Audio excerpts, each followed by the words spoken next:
That is a hard no.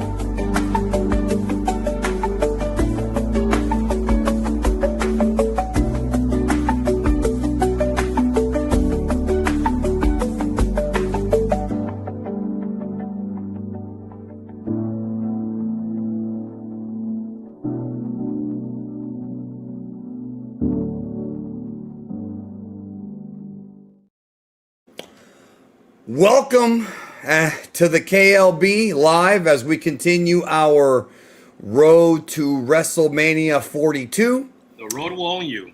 Yes, it will, brother. And let me tell you, it owned us. But clearly, WWE seems to think that they also are kind of under the understanding that this WrestleMania has got kind of a lame duck build.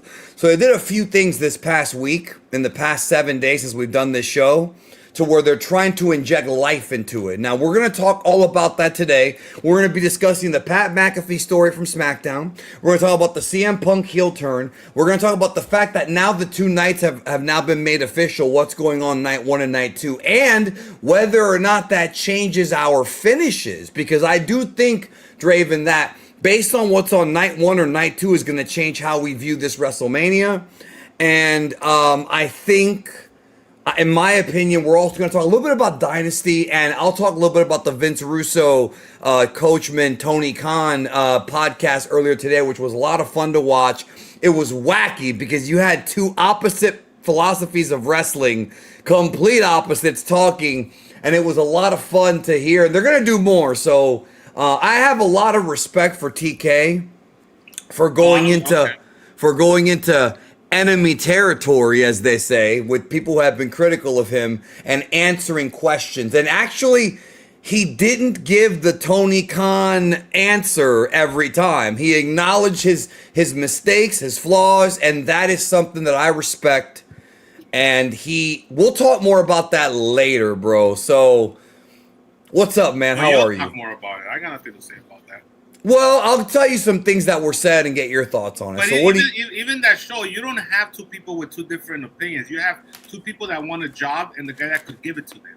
That's all. That's what you have in this podcast. You don't have Vince Russo who has the Vince Russo opinion and TK who has the TK opinion.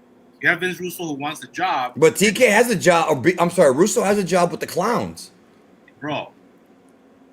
Don't compare jobs with the clowns with AEW. Of course not, bro. Especially not with Moneybags TK. Remember we talk about abstract thinking and concrete thinking. There's an agenda to this, brother. But I like how just yesterday on my stream somebody said that I'm too sarcastic, and here I am being sarcastic, and you bit it, bro. You didn't see the shit-eating grin on my face, bro. And I said, of course not, with the smile. But I didn't. I was saying you said that it was two different opinions. And it's not. No, I'm not talking about that. I'm talking about the fact the whole getting a job thing. Oh, well, they do want a job. I don't know if they want a job. That's literally the whole point of all this. I don't know if they want a job. You can say that. I can't say for sure that they do, but either way, the show was fun to listen to, and I hope they do more. So these types of discussions, I think, need to be had. You're a fan of those guys. All two of them. So. That works. I'm not really a big fan of Coach. I mean, I saw his ass once on Raw. So anybody that fucking involves lawyers and midgets and bitches getting super kicked, that's your job. So you like those kind of.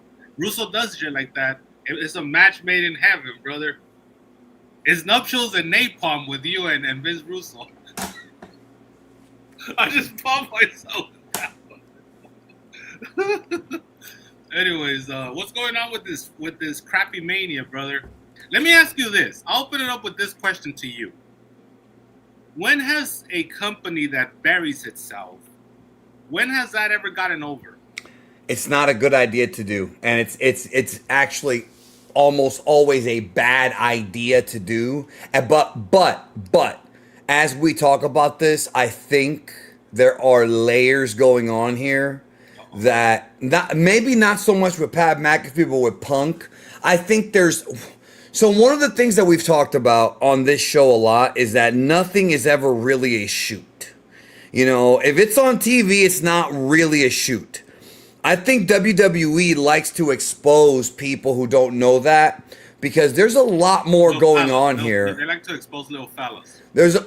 Sure, yeah, that's a way to say it. There's a lot more going on here, and I'm saying it not based as somebody who's trying to be a conspiracy theorist, but based on somebody who's understood the wrestling business for his entire life, going back to, well, I didn't understand it when I was 5, but as we grow up, you know, we learn more. And WWE, there's a lot going on right now, and it's worth discussing, I think, on this show. So I hope everybody watching us live now is ready because we're going to get really meaty into this topic here. And I would like not in the mood for bullshit from the comments either. Like, I'm not really in the mood for dumbasses or fucking little fellas. Well, because I feel like because I feel like as deep as we're going to get today, it's going to bring out a lot of little fellas because they don't understand the layers and the layers. And I don't have any. So you kind of already I don't have the patience for that today. So you kind of already know kind of where I'm going with that there's multiple layers going on. And I don't have time to educate anybody either today, too. It's going to be a conversation. Yeah, yes, none of that. Yes, I understand. Now, let me say this. None of that post 87, but I will say this. If you donate over $20 to a super chat, I will answer any question you have. Even Dragon Ball questions? Sure. No, bro. Don't do that. Anyways, okay. So one thing I will say is to kick things off. I thought Punk came off as a 2. I'm gonna tell you why. I want to talk about Pat McAfee first, though. Okay, well, let's talk about Pat. Because here's why. You're the only guy that I heard with credibility. You're the only guy with credibility that told me they liked the promo. I have about 4 or 5 other people that I respect their credibility, that are high up there in the, you know who I'm talking about, and myself. Things are looking up. We all hated it. No, I hated it too after I thought about it. Yeah, I'll get into why I liked it and why I didn't in a minute. Because I texted you right away. You did. I didn't want to say anything to you because I know you watched the shows late. But I know you, because I like to text you right away because I don't want to be accused of like, oh, now that like jumping on a bandwagon. So my thoughts are always fresh, and I always text you right away. And as soon as I heard that promo, I was like, they buried the fucking company. Yes, they did. Yes, they did. And the thing about Pat McAfee, bro, God bless him. We respect him as a commentator in the early years, not later. When he was awesome as a commentator. When he was on SmackDown, he was awesome. But he comes off as a guy playing a heel, bro. He comes off as a guy as Junior Dos Santos in that match, you know. So it's like, no, like it wasn't working for me. And it reeks of desperation. And then later on, bro, with that Cody promo it had a lot of fire, but it was bad, bro. Yeah. It felt Disco Inferno to fucking Pat McAfee. Pat McAfee, people actually know him, bro. He makes $100 million a year with ESPN. He's a star. Yes. Well, also the Cody promo, I felt kind of came off a little bit like he was whining a little bit too. You know what I mean? And you got to be careful with your baby faces, bro. But they started that whole Vince Russo shit, bro. Yes, they did. Where he's like, they did. What are you gonna do? Fire me? That worked out for like who is he talking to? Why? When? How? Like, how does it go from Pat McAfee to now he's kind of promo on TKO? There's zero sense. I think there's a lot going on here. Look, listen. I agree with you on a lot of your points. There's a lot going on here. I think that this is going to lead to I think WrestleMania, I think what they're going to do at WrestleMania, people are going to be talking about it. And they're going to try and get people to talk about it. But in a good way or in a bad way? That's a great question because they can see it going either way. First of all, before we get into it, I want to comment on Dragon Slayer. Thank you so much for the generous super sticker. What does that mean, bro? Translate nerdum for me. What is that? I was actually about to tell you. So there's a super chat where somebody can submit and ask a question or make a comment. A super sticker is a little gimmick where you can can submit like a smiley or whatever, and you just donate because you appreciate. Like you can do it on videos or streams. So if you watch, let's say for example, you do a video right about mental health, and somebody says thank you so much for this information, and they leave you a super sticker. It's like a little donation. That's all it is. I hope that never happens. You hope that never happens or does happen? Why don't you just give me the $20? But that's what they're doing. Look, there's no message here. It's just thank you. It's them saying thank you. You know what, bro? Dragon Slayer's there. Why did you give the $20, bro? With a super sticker. That's what YouTube calls it, bro. I didn't name it that shit. Don't look at me and say I'm Post 87 when YouTube named it that. I would have just called it a thank you donation. I would have called it the collection plate, like Reverend Devon. Can I give you a famous buttermilk ranch sauce from Jack in the Box, bro, as my token of appreciation? It's not a super sticker. If you mail it to me fast enough, I'll use it. Hey, listen, I got one. You weren't expecting that, were you? He wasn't expecting. What the fuck? He was not. This motherfucker was not expecting. Not planned, bro. No, this was not planned. See, that's the thing. This was not a work, bro. I literally was like, oh, I got one. This was not Pat McAfee. You know what you should have done? You should have done the gimmick where you went like this to the left side of your screen, and then I went like this and I grabbed it, bro. Like David Copperfield, bro. You should have transferred it to me. No, you should have transferred it to me like Rey did Kylo Ren, the lightsaber, bro, when she put her hand right here, bro, and then he got it. You should have done that gimmick, bro. That would have been awesome. The Marks would have been talking about that for years. How did Draven send his ranch through the screen to Danny? That would have been awesome. No, it's two different brands, bro. It is, but they have the same light blue color, so that's nice. Anyways, bro. All right. What are you gonna say about Pat McAfee? All right, let me tell you what my thought process was, because I think if I tell you my thought process, I think you'll understand me a little bit better, and then I'll tell you when. Bless you. I'll tell you when I realized that this was not going to be a good idea. So when Pat was first revealed as the guy, right? And he cut that promo, the first thing that popped in my head was, thank God it's not Dewey, and thank God it's not Cowboy Bob. Cowboy Bob is really old now, bro. It ain't like 2005. So I'm glad it wasn't them. That's the first thing. That was the first thing that popped in my head. Pat McAfee's promo had fire, but the first thing I said when he was talking about how wrestling is dead and he misses the Attitude Era and all that, the first thing I said was, if this is their idea of getting Randy Orton booed, he's going to get cheered even more. Because the reality is, let's go into reality now. Ticket prices are high. The booking has not been great. Fans, WWE fans right now are feeling very dejected. Vince Russo brought that up to TK on the interview today. WWE, it's not just us. A lot of WWE fans. You say it better than me, bro. Bro, did he say the nanny I story? went to Vince and I said, Vince, I need some time off to be with my kids. And I'll never forget this.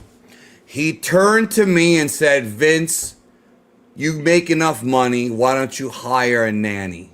And it was at that moment that I knew that I was leaving. So I got on the phone. And I called, who was the guy? Brad Bush? Brad Siegel, there you go. I called Mr. Siegel and I said, I'm coming to Atlanta.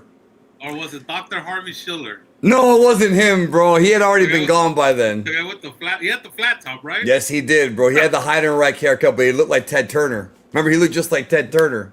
Dr. Harvey Schiller, bro. So let's get back to the Pat McAfee thing.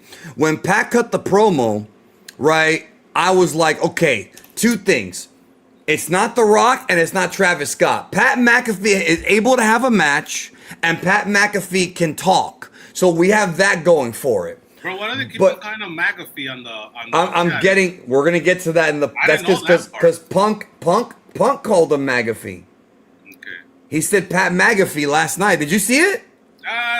I tuned Punk out, bro. He's a fucking pussy. Okay. Okay. Well, bro, let me. I'll take you. we have things to talk. Well, I'm not done yet. I want to let you know. I want to let you know. Let me. It'll all make sense to you. Okay. So I was initially happy that it wasn't Travis or Rock, but then as I started thinking about it, I'm like, first of all, this is not going to get Randy Orton booed because Pat is liked by the fans, and him cutting a promo on current WWE is going to go with them. So this is going to make Cody even more of a heel at WrestleMania.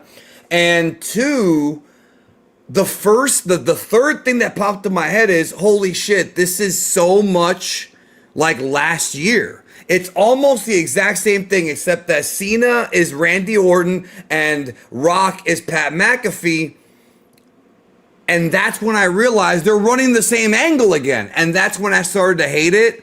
And I'll tell you what, bro, I felt like it would have been better if they had just done the Cody Randy feud about how Cody was the student and now he's the teacher. Like Vader. Like what Vader said to Obi-Wan, for once I was but the learner, now I am the master. He should have just said that. Or what Asuka told Io Sky in that awesome promo she cut on Monday, bro. She's the senpai and she will always be the senpai. That popped me, bro. That was a great promo by Asuka. I hope they added that match. I'm surprised that you used the word senpai on a Geekdom 101 stream. Why? I'm big into Japanese culture. You know that. I know, but I don't joke because the fucking one small part of I've heard that word thrown around a lot in my circles, but yeah, because it's a Japanese word and it means master or whatever. So right, teacher. So later on in the evening, when Cody cut, tired of being a senpai, bro. How about that? When Cody cut the promo, I thought he came off a little whiny. He had fire, which I appreciated. But I don't think that's going to help WrestleMania at all. I don't think it is. And the more I thought about it, the more I was like, this is going to turn into something really obnoxious. And ultimately, Randy is going to be more of a babyface. So that's not going to work. It didn't help the WrestleMania match. And then later on in the evening, Fightful confirmed this right here, that it was Ari Emanuel, the agent, that thought it was a good idea to have Pat McAfee turn because he thinks that Pat McAfee's the new Stallone. I don't know about that one, bro. Listen, Pat McAfee's got charisma, but I don't know if he's Sylvester Stallone. Let me color a little bit and add some context as well. So what's going on right now is that Ari Emanuel is shopping Pat McAfee around for action movies. Right. That's his boy. To the point where he has had meetings with your boy Mark Sinclair and Dwayne. And even I think I read somewhere that Jason Statham, he had a meeting with Jason Statham. The Fast and Furious crew, basically. Well, it's the action crew, the action guys. Right. But they're all in Fast and Furious. Right, but they all have their own franchises too that he could kind of get involved with. So this is where it gets really interesting because according to very, very credible sources that I trust and that are mostly always right, once again, Paul Levesque. It's TKO against Paul Levesque. Yeah, and according to those same sources, that's part of the story. There is a lot of people that came out of there that night. See, the wonderful thing about this happening and it pissing so many people backstage off is that everybody sang like a canary. Okay, so everybody started going to their sources and everybody was pissed. Oh, this is the worst thing that could happen. Why do they fuck with the storylines? It was going so good. I don't know if it was going good. I mean, the whole Randy's crazy and he hears voices, dumb shit, has been played out before. It could have been so much better if they talked about their past. That's what they should have gone for. Keep it grounded with there was a lot there. Anyways, so now we have a situation where for the second year in a row, Triple H gets sabotaged and taken from him, which leads me to a very, very interesting point that I want to ask you real quick. Well, I'm going to get to all that because there's a lot I have to say about it because I have a little bird that talked to me. Not the same bird that talked to you, bro. Well, even though I know you have two birds, bro. But are they good birds or bad birds? Your birds are my birds. Well, my birds are good. But your birds are probably good, but one of them can be bad sometimes. Well, I don't know about that. No, wait a minute. I'll tell you off the air, bro.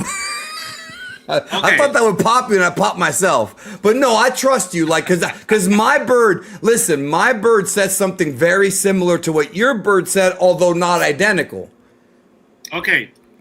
So we're in agreement. So Paul Levesque has been very paranoid. He's been very reactive. He switched the card before anybody knew it, which is weird. Twice, I think, right? Like 2 times. They've been very panicky lately. There is a good chance, bro. We haven't talked. There's a good chance that over the following year, Paul loses the book, bro. There's a good chance. Yes, there's something. Yes. And the multi-million-dollar question to you, and it ain't gonna be the old man because he's still not allowed in, and he won't. We're not gonna get into that right now. That's a whole other side thing. We're not gonna get into it because there's and there's a lot still going on with that case, and there's some stuff that just came out just came out today.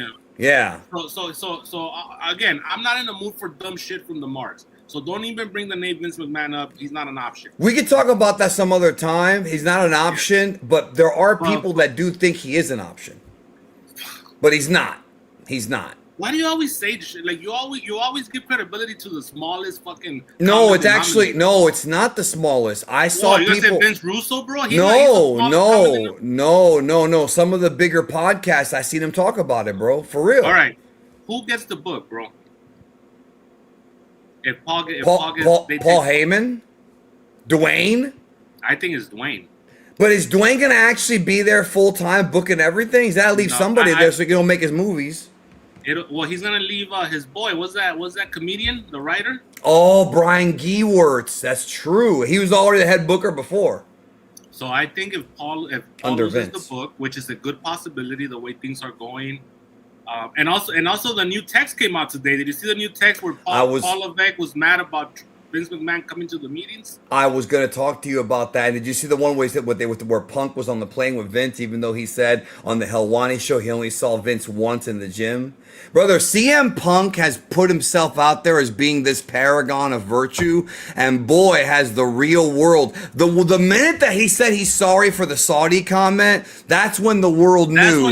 That's it, bro. That's it. Because when it happened, I was like, bro, you are all bark and no bite. No disrespect. Yes, but he has a lot of these little fellas, convinced. And I want to break down his promo too, because there were some things he said. Bro. He's a grifter like a lot of these people are grifters. There was some things he said in that promo where he exposed himself, bro. So anyways, without meaning to. I don't respect Punk the moment he went to Saudi and apologized because of the almighty dollar. And so I didn't care what he said, bro. So yeah, when you paraphrase his promo, I'm kind of gonna be hearing it for the first time because I tuned the motherfucker out because I don't give a fuck about it. So I do other shit in my apartment while he's playing on the TV. So you're like cleaning and shit while he's on TV, doing some other shit. I sit down for the good shit. I sit down for the Oscar promo, which was amazing. I sit down. What about the stuff with Liv Morgan and that feud has been enhanced now. I'm going to talk about that because that's good booking. Yes, I love that shit. They cut out the puta part though, bro. No, but then they cut it out. The puta. I mean, it's not suitable for TV, but but as a Latin man, as a brown man, I'm like the Joker, bro. When I heard that, dude, mamá una puta. That angle where that almost damn near put him out of the match, bro. They're both on concussion protocol now, bro. I remember when I watched it last night. I was with the crew, and you heard the fucking in my mouth when you heard the fucking hit. And the motherfucker went into the thing. I was like, "Holy shit!" She was four snug. Times, bro, in slow motion, 4 times. She was very snug, bro. Bob Howard was No, but I saw their head hit. So you saw the hematoma? Yeah, for both of them, they both had them. But I saw it in slow motion, bro. Their heads. So this bitch damn near almost cost herself the match because if the concussion doesn't go away, which it will. It should be fine. By WrestleMania. And this is one of those Bret Hart ones, bro. Wrestling Terry Funk. Please no, bro. Please no. Now here's another little addendum. Little sidetrack before we get back to Pat. So people have been asking, why hasn't Asuka and Io Sky been booked? Because they're on reserve if the Bella Twins cannot come back because Homegirl fucked up her ankle. So if Nikki doesn't get clear, they're throwing the Kabuki Warriors into that match. And that kind of makes sense. But what's going to happen with Io? That's the question. And then there's an extra slot on Sunday. There's an extra slot on Sunday. We're gonna break that down later. Also, Io Martinez could get thrown in there with a match. And they could also do a thing where Io's in Rhea Ripley's corner, even though she won't be wrestling, she'll still be on the card because she's gonna need someone to be in her corner against the baddies. That's Bianca's return. I think that's Bianca's return. It might be, but I'm saying like that would be something they could do with Io, you know. And also they both, because if it's Bianca and Io, that's the match from last year, Rhea Ripley, Bianca, and Io. So them working together this year against the baddies, and I'm only calling them that because that was Jade Cargill's fucking gimmick in AEW. They announced it on SmackDown. They made it official. What did they make official? The baddies. Is it actually called the baddies? Yeah. Oh, on Raw they made it official. See, I just made that up. I'm from AEW. See, the one thing that I miss about her, bro, is fucking cut the shit. I do miss that, bro, because I used to pop Dick me. on a stick. Yeah. No, tits and a dick, bro. Tits and a dick. Tits and a dick, bro. Oh, we get a Neo Sky match, bro. She deserves it. I agree. She's one of the best. Brother, they need to do the TK gimmick where they throw her against the jobber. I don't care. I want to see her at WrestleMania. The King Kong Bundy 9 seconds fucking gimmick, bro. Candice LeRae versus fucking Io Sky at WrestleMania. I'm okay with it. Fuck it. When we were doing our matches that we thought were gonna be great but sucked, I was gonna put as a joke King Kong Bundy against SD Jones. I was gonna say, I don't know, man, that SD Jones, you know, he's got a hell of a side headlock, brother. I really wanted to see him work a catch can classic. He's an up and comer, is what you were gonna say. Yeah, but here's the thing, though. Here's the thing about that. If you remember, because I've watched the television from back then, they really were hyping SD Jones as having a chance. I agree with you, Slick, man. She is the best. I don't say the best worker in the. Well, yeah, maybe. She's up there. She's top 3, I think. I would say, yeah, Io versus Julia.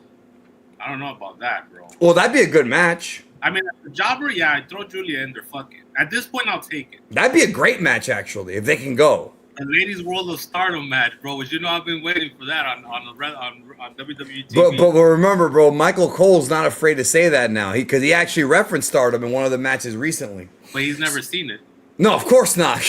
Maybe a clip on YouTube. Bro, what about when it talks about when he was a little kid and he names all these people he never saw it? Mitchell Cole, bro. 30 years this motherfucker. He got buried. He got buried by Becky Lynch, and it popped me, bro, because he does the most unprofessional thing ever. Becky shows up for that promo, and he goes, "You know what? I'm leaving." As a news reporter, you can't leave, though. You got to finish the interview, so he lost credibility. Also, he's very disrespectful to AJ Lee. What about if Becky has a lead pipe or something? Exactly. Like, he just left her exposed, bro. He just left her there. Now, speaking of exposed, I want to get to the super chat. Anybody, hold on. AJ Lee versus Becky Lynch farting match. Who do you sniff? Who's sniffing the first Gikume? Who sniff? Who you sniffing first, Gikume? So he's saying, who am I gonna sniff first between AJ Lee and Becky Lynch? Now, Slick was there with me last night watching Raw because he's part of the crew and he's a worker. Did you know he was a worker? Is that the Muhammad? No, we have the Muhammad guy who's also a worker. No, that's a different guy. All right, now Slick knows the answer to the question. Out of Becky Lynch and AJ Lee, there's one woman who I would stick the pipe in, even with Obafemi on the right and Brock Lesnar on the left. We'll get to that match in a minute. There you go. I am not into AJ Lee, bro. I'm just not into her. She's not attractive to me. But Becky is, especially as a heel, bro. But maybe it's because maybe that freaking cluster B I had in 2021 fucked with me, bro. But she's very attractive as a heel. This guy was also there, bro. You don't like Latinas, I noticed that. No, Roxanne Perez is very high on my list, and so is fucking Vaquer. Pamela Martinez. Who? Pamela Martinez, bro. Who the hell is that? Bailey. Well, she has a big ass, but talk about a butterface, bro. I'm not into Edward Norton, so, you know. No, wait a minute. Time out. She is Puerto Rican, but I've said before that Puerto Rican women are good for 3 things: cooking, cleaning, and sex. So I disagree with you on that one, brother. But AJ, I'm not into AJ. I'm into Becky. I like AJ. I like her legs. She has nice legs. She's also in way better shape than either of us, bro. And she's in better shape than her own husband. She's in better shape than Becky. So no, I'll give it a hump to old AJ Lee. Are you going to be in Vegas for WrestleMania week? I will not. I will not. But Joshua, because remember, you said you were gonna hook. Hold on, I have to get this out of the way. You were gonna hook us up with tickets to David Copperfield. He popped it with that, bro. No, here's why. You were gonna hook us up with tickets to David Copperfield, and I found out that he's leaving the MGM. So you're gonna have to get me tickets to another. Maybe if you can get me tickets to David fucking. Blaine, so I can read your brain. Well, that's one I'd like to see, but no, get me tickets to fucking Penn and Teller, bro. Then we're good. He's gonna do the spoon tricks with you, like that guy from the '80s, bro, with the intercom. Uri Geller, bro, where he bent the spoon ahead of time. Yeah. Anyways, so bro. okay. So to wrap up on the Pat thing, we both love AJ's body, and not Alan Jones either. that's good. So okay. So last thoughts on Pat before we move on to Punk, bro. I didn't like it at all. I think it makes the show worse. You think it buried the current product with what he said? Am I wrong? I mean, it will bury the product. No. But that's gonna get people to cheer him, bro, because they agree. Look, this doesn't make any sense, bro. And again, it's all about lowest common denominator. That's why people You're coming in kind of low a little bit. Hold on. Can I say something? Can you hear me? Yeah. Okay. I don't know. That's weird. Go ahead. No, that's what the lowest common denominator. People always make fun of wrestling fans because they eat this shit up where it's completely fucking absurd. Yeah. You know, like, okay. No. When it's like the John Cena thing. When you analyze Pat McAfee's promo, it makes no sense. It makes no sense whatsoever because... Well, especially for him, who's been a puppet of this company for years. No offense to him. He came in during this era that he hates. This is when he came in. And not just that, Randy Orton wasn't there in the Attitude Era. He came right after. Randy Orton was not there in the Attitude Era. And not only that, what does he mean by, like, I don't even know what he wants. Like, what is he fighting? He's also, I think, telling us, I think what they're doing, bro, and this is what do they mean by the 5'5", the vanilla midget is no longer a joke, bro. I thought that was I thought that was a shot at Hangman and MJF for going 45 minutes. That's what I thought. That's what I thought it was. No, I don't even think they were burying their own product, bro, not the other product. Right. But I'm saying that's the first thing when you think it might have. I thought it was a shot of like Ilya Dragunov going out there and giving us 4.5-star matches every week on SmackDown. Well, but and that's the other thing. Pat isn't even on SmackDown, so like a lot of the shit didn't make that much sense, like you said. But also, I think what they're doing, bro, is they're trying to shoehorn something that's going on in real life into storylines, and you know they're doing the thing where there's some truth to this, a little bit of truth, but they're gonna turn it into an angle to try to make money on it. Okay, but here's where it gets really. This is the kicker. This is where it gets dumb. Again, no, it is dumb, but I have a theory on it. This is not for people like myself that have a big brain, okay? Because he's burying a product, right? That he's a part of. Yeah. Not only that he's a part of, but this is the hottest the company's ever been, even more so than the Attitude Era. This is the hottest. The string of sellouts that they had 2 years ago was unheard of. You know, the money they're making. Yeah, the tickets are more expensive, but people are still going. Like for better or worse, I know a lot of people don't like to hear this because they romanticize the Attitude Era. I don't romanticize shit because I'm a smart guy. But people romanticize the Attitude Era. Here's the bottom line. This is the hottest period in the history of the company. This one we're in right now. Financially, but not television viewership wise. Yeah, but that's a different era. Like it's a different era. I agree. Consume media. Hogan and Andre did what, 25 million or something like that. 33 million. 33. There you go. That was very ND of me, I know, but I remember shit. Very ND. Yeah, well, I mean, you know all the rumbles. Well, yeah, I do. I don't know if I could anymore, actually. That's ND, bro. That's very. But here's ND. the thing. That's a very lonely kid who saw wrestling. I don't know what's worse. Companion. Anyways, so this is fucking stupid. This is the biggest, most successful era in professional wrestling history. So I don't know what the fuck he's talking about, bro. It's just dumb. Yeah, it's. I think what they're going for. This is the way, and this is, by the way, I want you to know something before I get into this tangent.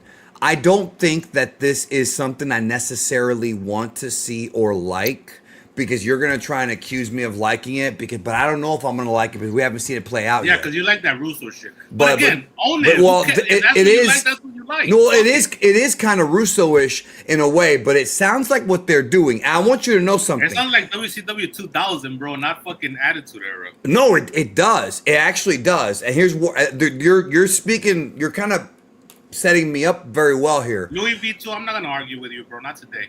I told you that. I had a little bird tell me, and I'm gonna tell you what that bird told me now. That bird told me that CM Punk's promo, he was also speaking on behalf of Paul.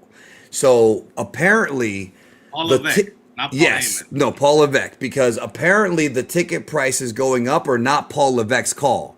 Now, the situation going on, bro, is that it looks like there is legitimate behind the scenes tension between TKO and WWE. And I think what they're doing is they're going to somehow figure out a way to turn it into an angle. And I'll tell you how. Cody and Punk are representing Paul. They're not going to straight up say it, but they're representing Paul. Whereas Pat McAfee and maybe Dwayne or whoever, and that's going to go into the upcoming finish I think they're going to do for Roman and Punk at WrestleMania. Someone from TKO, right, is going to represent against Punk. I really, truly believe, and you got to hear me out on this one, because after I had this conversation, I really believe this is what they're going. They're turning this TKO versus WWE internal struggle into an angle. And yes, that's very Russo. But my question to you is, again, this just sounds, just you saying it sounds so fucking stupid. But no, hold on. This is not what's going to happen. You're not listening to me. Punk represents Paul, not McAfee and Orton. No, I know, but still. No, I'm letting him know that. I'm letting this guy know that, not you. This. Okay. Yeah, this Mister's guy. Go ahead. So here's the thing.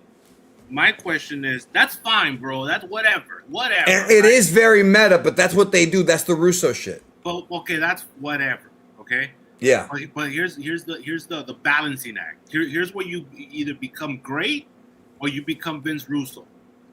How do you translate everything you just said into making money? Not only making money, but in a way where it's understood by the fan base. Because you cannot go out and say what you just said specifically, because that's exposing the business. So you have to navigate that in a way to where it makes sense and it doesn't embarrass the product. That's very difficult to do. Not only is that very difficult to do, that's impossible to do. And I'll tell you why it's impossible. I agree with you. No, I will tell you why it's impossible. And when I tell you, you probably agree, but I'm talking to the audience as well. You're talking to these little fellows right here that are watching us. The issue is this. The issue is that Ari Emanuel and all these guys from TKO and Paul Levesque works for Ari Emanuel as a shoot in real life. Work for Ari Emanuel. Well, that's right. I don't, but as a shoot. If he buys Google, he has Google stock. You know what?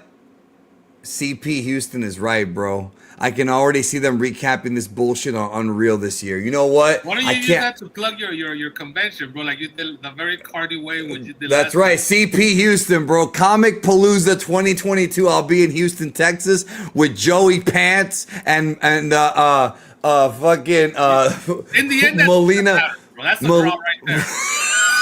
I know. Melina Perez, Team 4-Star, and bro, you're worse, bro. You're burying yourself. Morgan Freeman, bro. Morgan Freeman. He's okay, right? We like him. 98-year-old Morgan Freeman is gonna be there, bro. You serious? No, not Morgan Freeman. Not Morgan. I fucked up. I did the fucking. Not Morgan Freeman, bro. Larry Fishburne. Larry Fishburne, not Morgan Freeman. First of all, that's very racist. I know it is. I know. I know. I don't mean it. I fucked up. I was about to buy my plane ticket if it was Morgan Freeman. That'd be awesome, bro. I'll talk about the Shawshank Redemption with him, bro. Talk about driving Miss Daisy with him, bro. Nah, that's a very whitewashed movie, bro. We don't do that here. So what I was trying to say is, are you gonna tell Joey Pants to ask Melina if she could still do the split, bro? But Joey Pants has to ask her, not you. But he has to ask her with the same voice that he did dig that cat, bro. You know, that's his voice, boy. I got 2 lives left. Can you do the split? Man, God damn you, Cypher. So, all right. So, what I was trying to say was, I was gonna say he's gonna treat Melina how he treats but I can't say because it'll be a spoiler for The Sopranos. Yeah, don't. I'm still in the middle of it, bro. I've heard he's out of his mind in The Sopranos. So yeah, he's a wacky guy. He's a crazy motherfucker. He's a crazy villain. Yeah. One thing about those type of shows, bro, is that the crazy guy always gets over, bro. It's like the enforcer guy. They always get over. So you're saying if Alberto El Loco was in one of these shows, bro, he'd get over? Well, we know there is an Alberto El Loco, and we could talk about that later on too if you want. Well, there's another Alberto El Loco in Mexico, bro. and I patron en prisión, bro. Who keeps on punching out women. El mariconazo del imperiador. So, by the way, folks, I posted the entire Batista El Gay video on the KLB group. So if that's not enough incentive for you to go check it out, it's there, the entire video, just in case YouTube takes it down. You will have that there on the KLB Facebook group. Just forever, look up. Essentially. Hopefully, yeah. Unless some copyright, but I don't think so. K-Fabulous, Lucha Brothers, KLB on Facebook. So all I was going to say was to make it work, it's not going to make any sense because Triple H works for Ari Emanuel. If it ever goes too far, Ari can make the call to have this guy sent home. It has to be a situation where Dwayne, Paul, Ari, everyone's in on the same thing. But like you said, how are they going to switch it into him making money? And that's where it's tough because here's where things get confusing. You can have Cody and Punk representing the underdog WWE against the corporation TKO, but here's where things are going to get annoying. If we're going to get the WWE versus TKO, because that's what this is, that means we're going to get Dwayne as part of TKO. The problem with this, and they could make it work, but will they? I don't know. There's a lot of problems. No, there's a lot of problems, but look at this question, bro. No, you know what? We're not answering. I told you I don't have. We're not answering little fella questions, bro. I'm sorry, we're not. Now, if you throw in a super chat and drop some money, then I'll answer your question. But other than that, forget it, bro. We're not answering his. We're not gonna answer. We're not gonna answer his Rock going to TNA, bro. Or my favorite, is Jericho gonna come to WWE later this year? That's my favorite one after this past Wednesday. Or my favorite is Ken and Undertaker really brothers. Hey, is Andre really your dad? I can't even say it without popping. What would happen if Magnum TA didn't get That's the one, bro. He would have been big. He would have been big. You know what, bro? I want to ask you actually. What do you think about your large following in the gay community? That's cool. I'll take the money. You didn't go the gay community.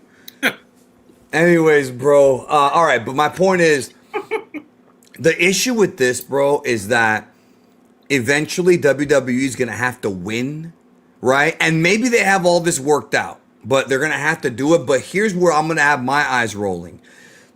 I think things have been going okay now with Pierce and with Nick Aldis being like the GMs. But if they start doing TKO versus WWE, we're going to start getting more of that heel authority figure shit. And I think we've seen that too many times. I think Vince definitely made it work. I think Triple H made it work somewhat well 10 years ago. But I do feel like... And by the way, today's the 10-year anniversary of the Ultimate Warrior's last appearance ever on television when he cut that promo on Raw and then died the next day. Yeah, Mark the Mark. Mark the Mark sent me the text at 4 a.m, bro. Well, that's another little fellow, bro. But here's the deal. Mark the Mark or the Ultimate Warrior? Yes. The answer is yes, bro. Yes. Yes. Yeah. But here's the deal. Me and you saw him 2 days before he died live, bro. And the day before. We were at WrestleMania. That's right, the day before. Because he died on Tuesday. We saw him on... No, you're right. It's 2 days before and 3 days before. At the Hall of Fame and Mania. This Junior Dos Santos gave you a super sticker, bro. He did it to... I think he did it to fucking pop you, bro. But it was... I don't understand this. Look, I'm not burying the... Whatever. This is the world... Look, I live in this world. I have to accept certain things. That's just the bottom line. I'm okay it's just a donation, bro. But it sounds so little fella-ish and it's so like, hey, look at me, when they call it super sticker. But then again, people need that validation, so I guess it makes sense. I get it now. YouTube, bro. Oh, I already answered this, but hold What it on. comes down to, bro, if somebody were to ask me, analyze YouTube culture in less than 10 words. People seeking validation. I agree with that. No, that's part of it. People wanting to belong, bro. That's really what it is. Well, that's why the people did this and this in the Attitude Era, bro. They felt like they belonged. And that's why people pay a lot of money to go to shows. People, Navarre Jax, I'm not burying current technology. I literally just said I accepted it. That's the world I live in. I accept it.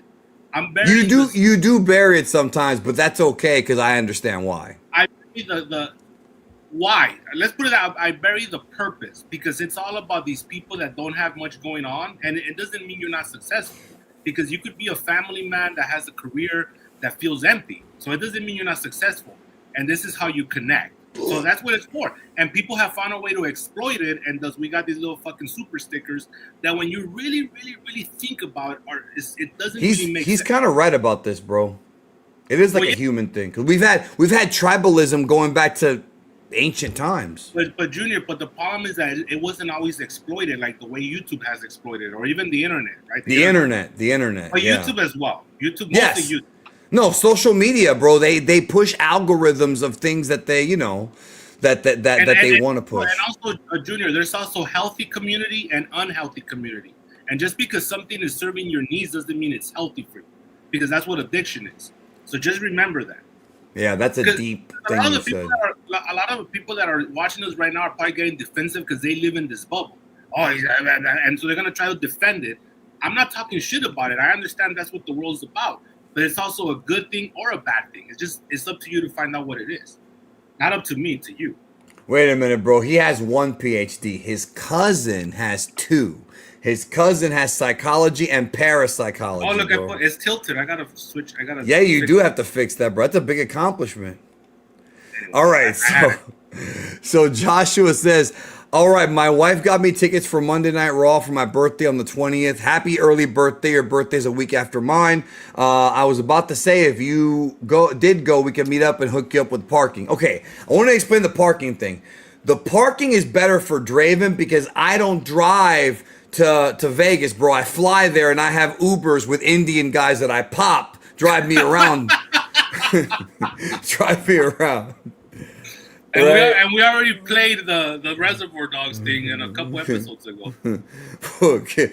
You're not Mr. Poiple. A guy on another job is Mr. Poiple. You're Mr. Pink. This ain't a damn city council meeting. So the reason why parking is important. Do you think that's the speech that Era Emanuel went and gave backstage, bro? And Paul Levesque was bitching about the booking?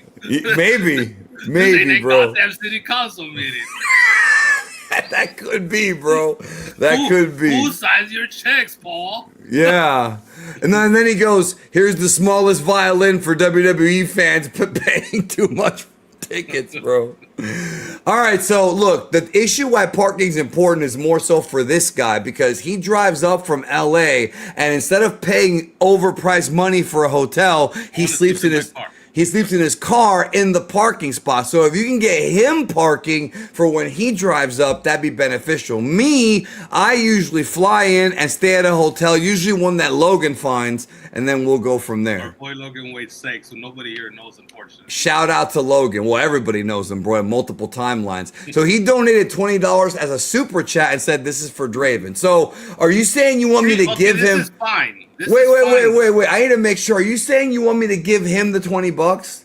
Like, are you saying that when I get paid at the end of this payment cycle, I give him the $20? I need to make sure. Say yes for that, Dragon. I mean, it's not gonna be $20. It's gonna be like 15 because Google takes a cut out of it. Your boss, Google, bro. That's right, Ari Emanuel. Yes, Ari Emanuel, bro. He said no, bro. So he's saying I could keep it. All right. That's fine, whatever. I'm a winner in life, so I don't care.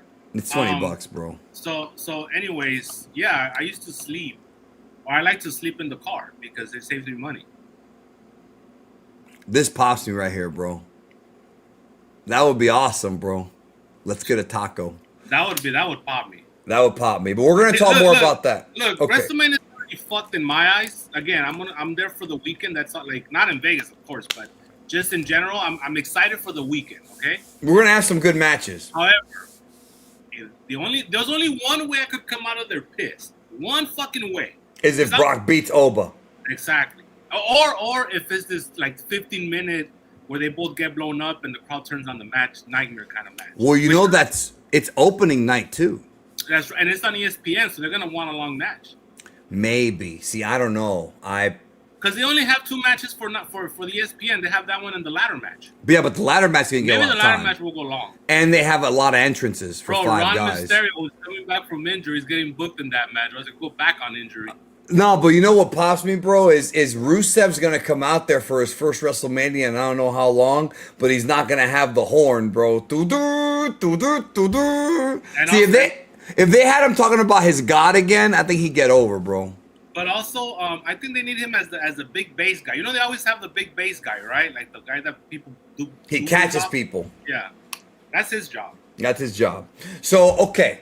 To wrap up the CM Punk thing, so Punk comes out, cuts a promo. First, he goes into Roman Reigns and talks about how he's basically, and I wrote down some stuff here, like the highlights of the promo that I want to real quick pull up, because I was talking to somebody about it last night as it was going on. Now, here's the thing about CM Punk that I want to talk about. It's the reason why he's a great talker is because it's not because of what he says, it's how he says it. CM... He also gets a lot of pussy, bro. Tell the Marks that. Give him a lesson right now, bro. Yeah, go up to a girl and say, "Do I smell bad?" and see what happens, bro. No, but the thing was, here's the deal, bro. It's not what you said. I remember this vividly, like if it was just yesterday. It's how you said it. It's like you remember it better than me. You asked the girl, I don't smell, do I? But it came off so charming that it gave you a little window, a little open door. And so that's the lesson for all these post 87s that are listening to us right now or watching us. It's not what you say, it's how you say it. I don't get this joke, bro. What if you have a Portuguese Uber driver? We're gonna say, what if only DL was here? Who's DL? No, I'm gonna ask him if he drives a Rolls Royce. That's what I'm gonna ask him if it's a Portuguese. I like your quick thinking, bro. Yeah. That was very Roddy Toombs of you right there. No, don't compare. Look at me, look over here. Oh, baby. I think Tito could use taco right about now. All right. So, anyways, when he buried Marcus Bagwell in the promo, bro, I wasn't even born yet. He headlined Madison Square Garden. The best ones when he's talking to Hogan, Terry, don't do this to me, and then he looks over and I taught you how to fight, Virgil. At Virgil, he essentially gave us a closure of that storyline, bro, from 4 years earlier. Like, how dare you join this guy when I taught you how to fight? 4 years, 5 years. Okay, so CM Punk said about Roman Reigns. He went into like the bloodline and he's like, this isn't cinema, this is wrestling. What he's trying to do, guys, with his delivery is get the wrestling fans on his side, which is why I think that this TKO WWE angle is manifesting itself. He called Roman Reigns, you're a Nepo baby who ate dog food for a weird old man. Now that's like what, the 3rd time we've had Vince referenced in like a couple weeks now? What do you think, first of all, about that? I mean, that's a great line, bro, but it also exposes the fact that Roman Reigns, remember, guys, in the world of wrestling, Roman Reigns got beaten up by Baron Corbin and he put dog food in his mouth. But what Punk is saying is Vince asked him to eat dog food, therefore wrestling's a work, therefore we're going into the Russo shit that he's talking about. Didn't Ken Wayne Shamrock also eat dog food in the 9-7, bro? Yeah, but he would never say that to Ken Shamrock, bro, because one guy won fights in UFC and the other one did not. You understand what I'm saying? Yeah, one guy has a winning UFC record and the other one does not. But Ken Wayne did lose a lot, too. No, I don't think Ken Wayne has a winning record in UFC, bro. He might not, but he won some tournaments back in the day. The most dangerous man on ABC, Kenneth Shamrock. All right, so what do you think about that line?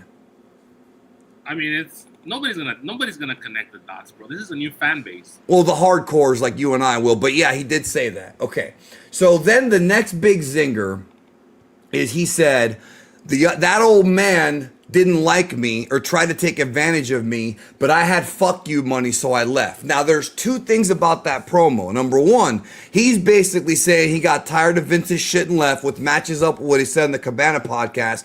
That's all true, right? However, isn't the story that the fans got mad at him for being gone for so long or whatever? But here's where things get even more weird. And this is what I wanted to talk to you about, bro. I actually did not make a video about this, and I wanted to talk to you about it. Don't you think it's weird that CM Punk, a guy who's supposed to be rallying against the oppressors, admitted that he had fuck you money? So it's like he's telling the people, I'm a multimillionaire, which he is, but my enemies, which is TKO, are even wealthier than me. But here's the thing. Okay, we can relate to Punk going after the wealthy, but CM Punk coming out, and remember, he mentioned twice that he was a multimillionaire, that he had fuck you money. So don't you think that psychologically that's not going to work, because you're telling the crowd that you're wealthier than they are, except for the ones that bought the expensive tickets? You know what I mean? No, I think it's at a different level. You're talking about millionaires and billionaires, right? You know what I'm saying? So I think you'll get away with it. Okay, so he said that, and then he said Pat McAfee. That was not. He didn't misspeak. Okay, when he said Pat McAfee. Now, here's what I'm wondering about. That's a trip, because all this, first of all, for all the shit that Punk says about he's a rebel and all that, that's bullshit. All this shit that had to get cleared by the higher-ups. And the fact that that one got cleared is interesting. Well, that's the thing is, right now, literally as we're recording this show, there's a lot of shit going on in the world of politics when it comes to... I'm going to catch up. Don't tell me anything if you find anything out. I'm going to catch up when we finish.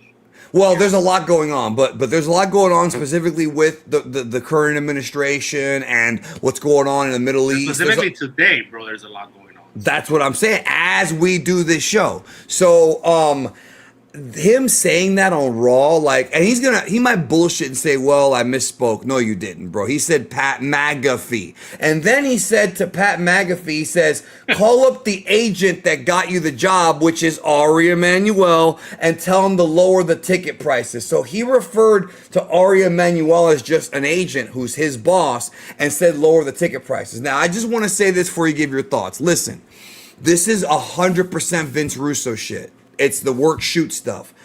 I really like the lines that he used, and I love his energy and his delivery in the promo.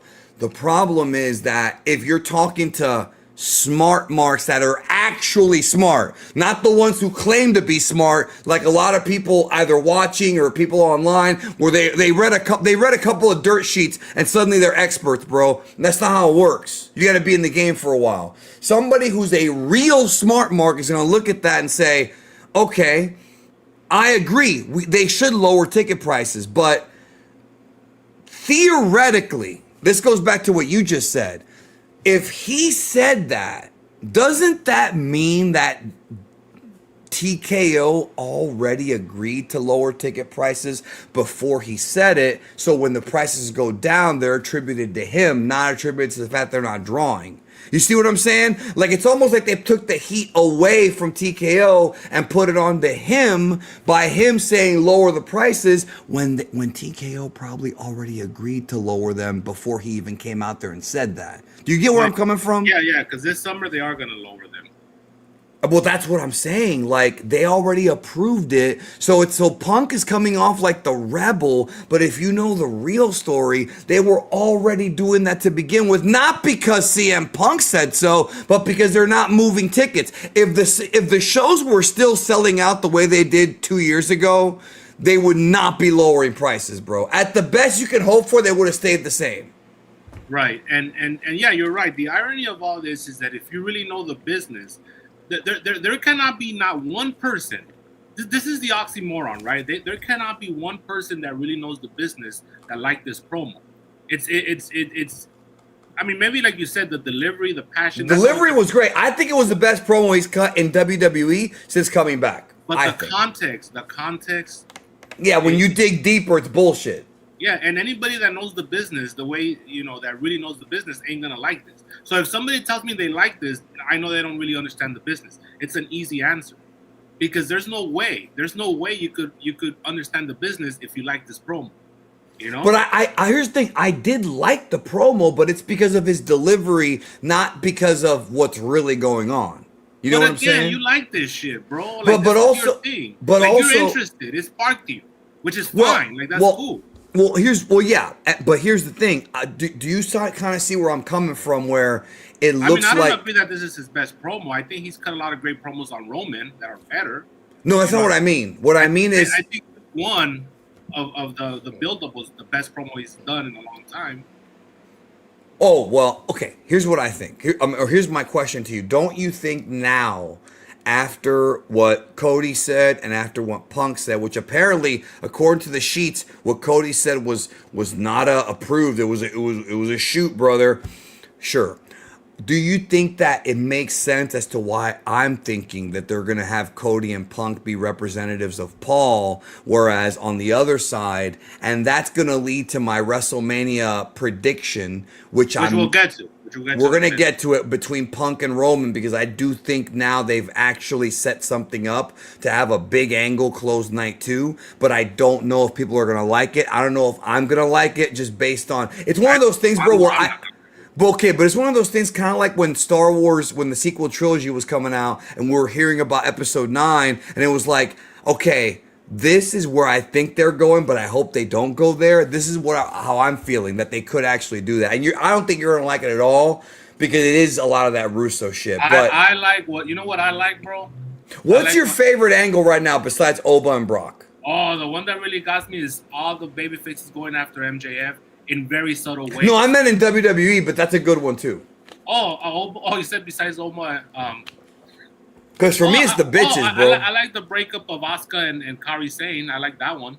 I like the Vakir Liv Morgan angle. I think that's been elevated in the past couple weeks. That's because of Stephanie's passion in her promos, bro. Well, and Liv. Both of them, correct. Yeah. See, and that's what I've been trying to tell you. Like, wrestling should be. I always have a rule: don't let it get out of the ring. You're the one that gets caught up in this whole you gotta bring fucking this, that, and the other thing. Well, you could do great wrestling, because the thing is, the more you add to it, bro, the more absurd you make it, the more you insult people's intelligence, and the more you keep it at a baseline where it's never gonna get respected.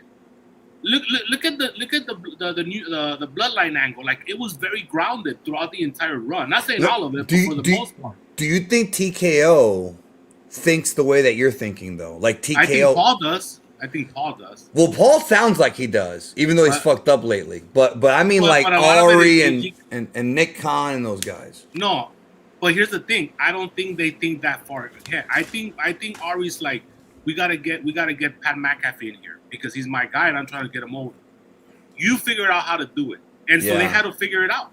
And they didn't have a lot of time to either. Now, here's what I will say, bro. I don't think they're gonna do what you're saying. I'll tell you why. Let me. You mean the TKO WWE thing? Yeah. Let me give you some rationale. I kind of hope they don't. Well, I don't think they will, and for 2 reasons. One thing we know about Paul is that he's very, very, very reactive. We've already established that. The moment this angle does not get over, and from the looks of things, is not gonna get over. Just in this first week, that it's got such negative feedback, that the Pat McAfee gimmick had the most unlikes, right? You know, the thumbs down bullshit. See, yes. Again, this whole beta shit is new to me, so I don't know. But that does send a message. It had the most dislikes. I'm sorry. It had the most dislikes in the history of the channel. That says a lot. The last angle that had the most dislikes was when Cody came out and gave it to The Rock. Remember? And that broke the record then. Right. And what's similar? What's similar between the two, bro? So, and I think Paul can use that as leverage too. But one of the good things and bad things about Paul, because some storylines you got to give time to develop, he's very reactive and impulsive. As soon as something's not working, he'll get away from it. That's proof number 1 where I think he's not gonna go through with your plan. No, I'm not saying that is not the plan right now. I do agree with you that there's something to what you're saying. There is something, okay, maybe they're trying to establish this whole thing, but I don't think they're going to go fully through with it because it's getting a lot of negative feedback. Another thing, the main thing why this was done is to get Pat McAfee over and also to push tickets for WrestleMania, neither of which worked. I don't think it worked either, yeah. The tickets are still stale. They are at 18% behind they were last year. One's at 40,000. The other ones are on 39,000. That's kind of embarrassing for the company. They're probably going to drop ticket sales like right before the show. You know what I mean? Like this last week. The last one was no convenience fees. They waived the fees. So if you bought a ticket for like $200, you were just going to pay $200. That's a good deal, actually. That was this past weekend. So there was no like convenience fees.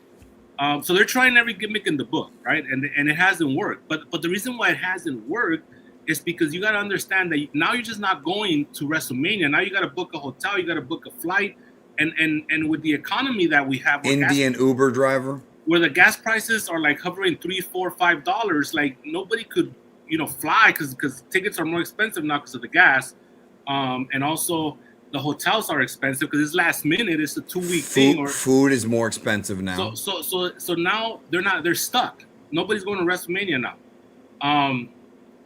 Well, there's some people that are going to wait for the last minute, but you're right. It's not a lot of people. No, it's not because, again, there's a whole other financial sacrifice that you have to make, not just the show.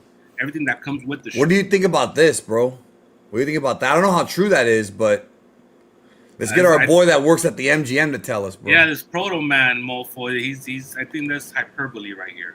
Now, this guy right here, I actually disagree with him on a lot of things, but I don't disagree. AKA, I agree with Tech G on this right here. We talked about that earlier, bro. This is what happens when you're late to our streams. We talked about how Punk is this virtue signaling guy, a lot like Twitter, but when it comes to Saudi and when it comes to certain things, he stays quiet and just, rolls over.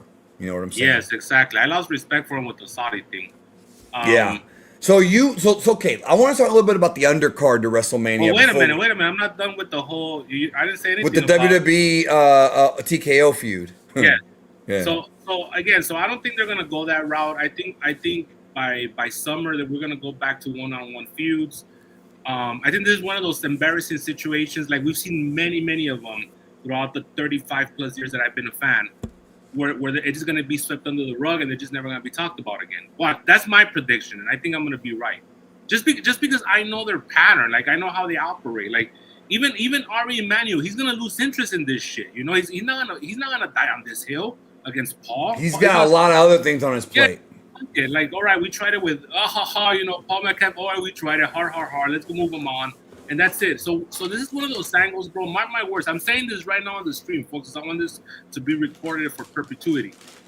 This is going to be one of those angles that we're going to forget about in 3 months, and it's never going to talk about again. Like the Cena heel turn where we forgot everything after he turned babyface. That's right. So. Oh, shit. What the fuck, bro? No, I accidentally did this, bro. And Tech G is right again, bro, with this. Yeah, we acknowledge that, bro. Yes, we acknowledged that when he first came back. Remember, we were like, okay, what's going to happen here after saying that he, remember when Ariel asked him, you said that you left the wrestling business when you went to LVW. And then he's like, well, I was saying it to appeal to the internet audience. Come on, bro. Like, we heard the podcast. He's a worker, bro. Punk is a great talker. Unquestionably one of the best they got, maybe the best they got, but he ain't no Harley Race. Well, he compared himself to Harley last night, bro. A man who once slapped Vader in the face at a convention. He in a wheelchair, bro. He told Vader, he goes, "Come down here." Vader went down and he smacked him hard on the ear, bro. That's a man right there, bro. My favorite Harley Race story, bro, and it's the midget. No, bro. When you're drunk, you don't realize how weird it was until the next day. So.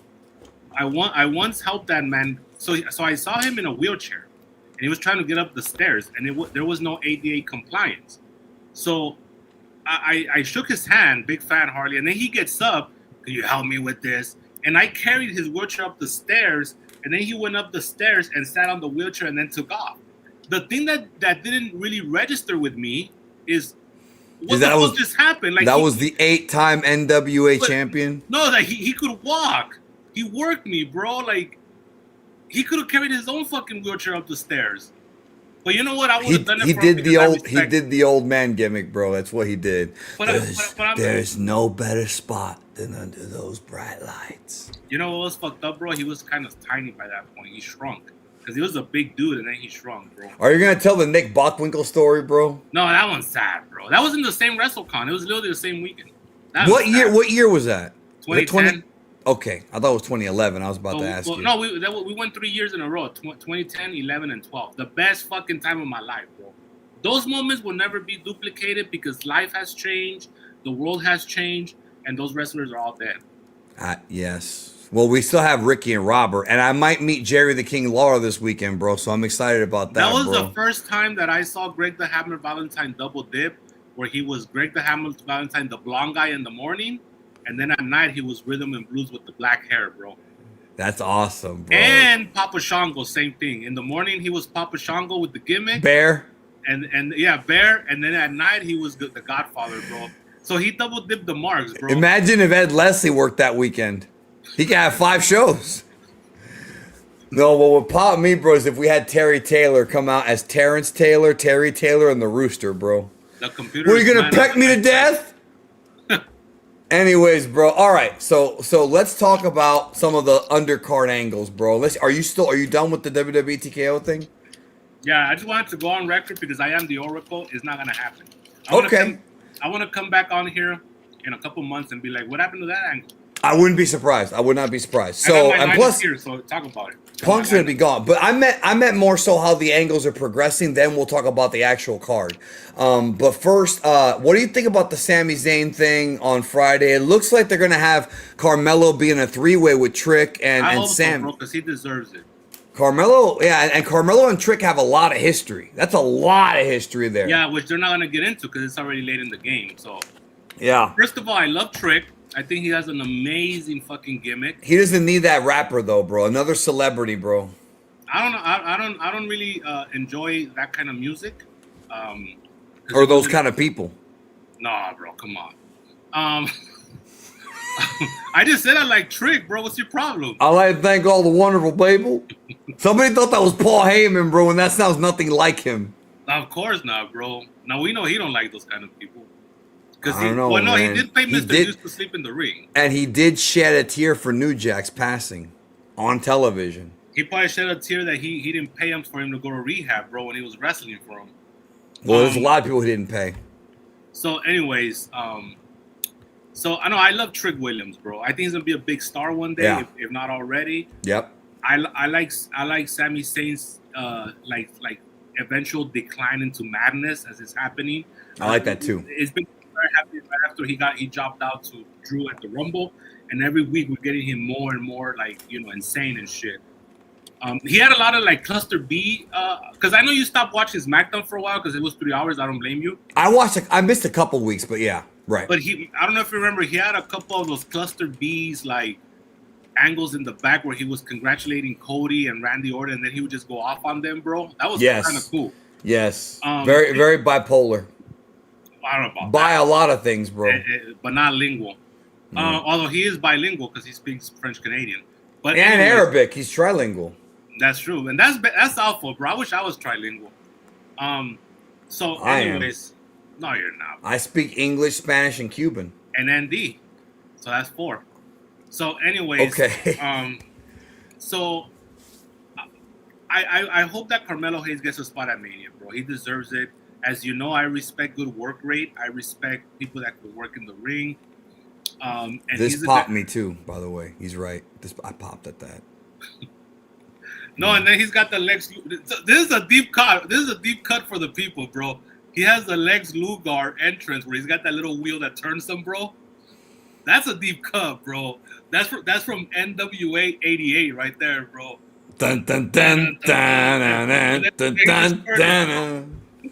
Bro, last week when we showed clips of WrestleMania 11 and What a Man, which was your favorite segment ever, bro, we forgot to show the dun dun dun dun dun dun dun dun dun dun. But you know what? We do have a show coming up where we're going to do And for the people that they gotta be here live for that one because it's gonna get copyrighted. We'll talk about that, you and I. But we're gonna do a show. We're gonna talk about the greatest wrestling theme songs of all time, and I pitched one that I'd like to do with you next week, and that is the greatest WrestleMania themes, including Big Time, I'm on my way to making it, including the classic WrestleMania theme, including fucking I'm coming home, all of them, bro. Which is the 10 best? You pick 5 and I pick 5. I'm gonna pick the 4 by the weekend that he got.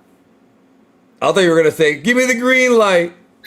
Because he got 4 of them, bro. He got 4 WrestleManias. The weekend has like 4 or 5, right? Yeah. Kevin Rudolph only has 1. No, but Kevin Rudolph has like 4 SummerSlams. Yeah, he does, and he performed at one of them live. Thank you so much for another super sticker, bro. You this is like a revelation this week that we're getting so many of these. See, this is cool because it doesn't say super sticker. This changes things. This is just Ironic Weeb. Thank you, Ironic Weeb, for just a donation. Thank you. No, thank you. Super sticker, bro. Thank what do you you do, bro? You kiss them in the forehead too? Like it's infantile, bro. You want me to kiss them in the forehead? I'm sure they'll pay for that. I mean, they got their little super sticker, put it in their forehead and kiss it. They gotta kiss the ring, bro, like fucking The Godfather. Godfather. In the 5th grade. So, all right. So, I want to ask you. I told you that I'm into the Vaquer Liv Morgan angle. Right up, bro. That's who's gonna get one of my top. I'm sure he will. His performance at WrestleMania was great, bro. The Alpha and then the Beta Machine Gun Kelly, bro. But that's a good song too. I like that song. Well, yeah, the voices in the air, hear him loud and clear. You know what? That is a good song, bro. See, the thing about that show, bro, is that we're gonna get a lot of Daddy karaoke time, and I'm gonna pop for that, bro. Oh, I didn't know you liked my karaoke. I didn't know that. I thought you just liked the impressions. He told me to get a nanny, so I called Ed and I said, Ed, I'm going to Atlanta. Anyways, all right. So saying Suplex is saying that we had more money than of course we did. We all had more than $7. Yeah, we all have more than $7, bro. We don't have as much as he has now, by a long shot, bro. So look, I got a couple questions for you, bro. No, yeah, of course not, bro.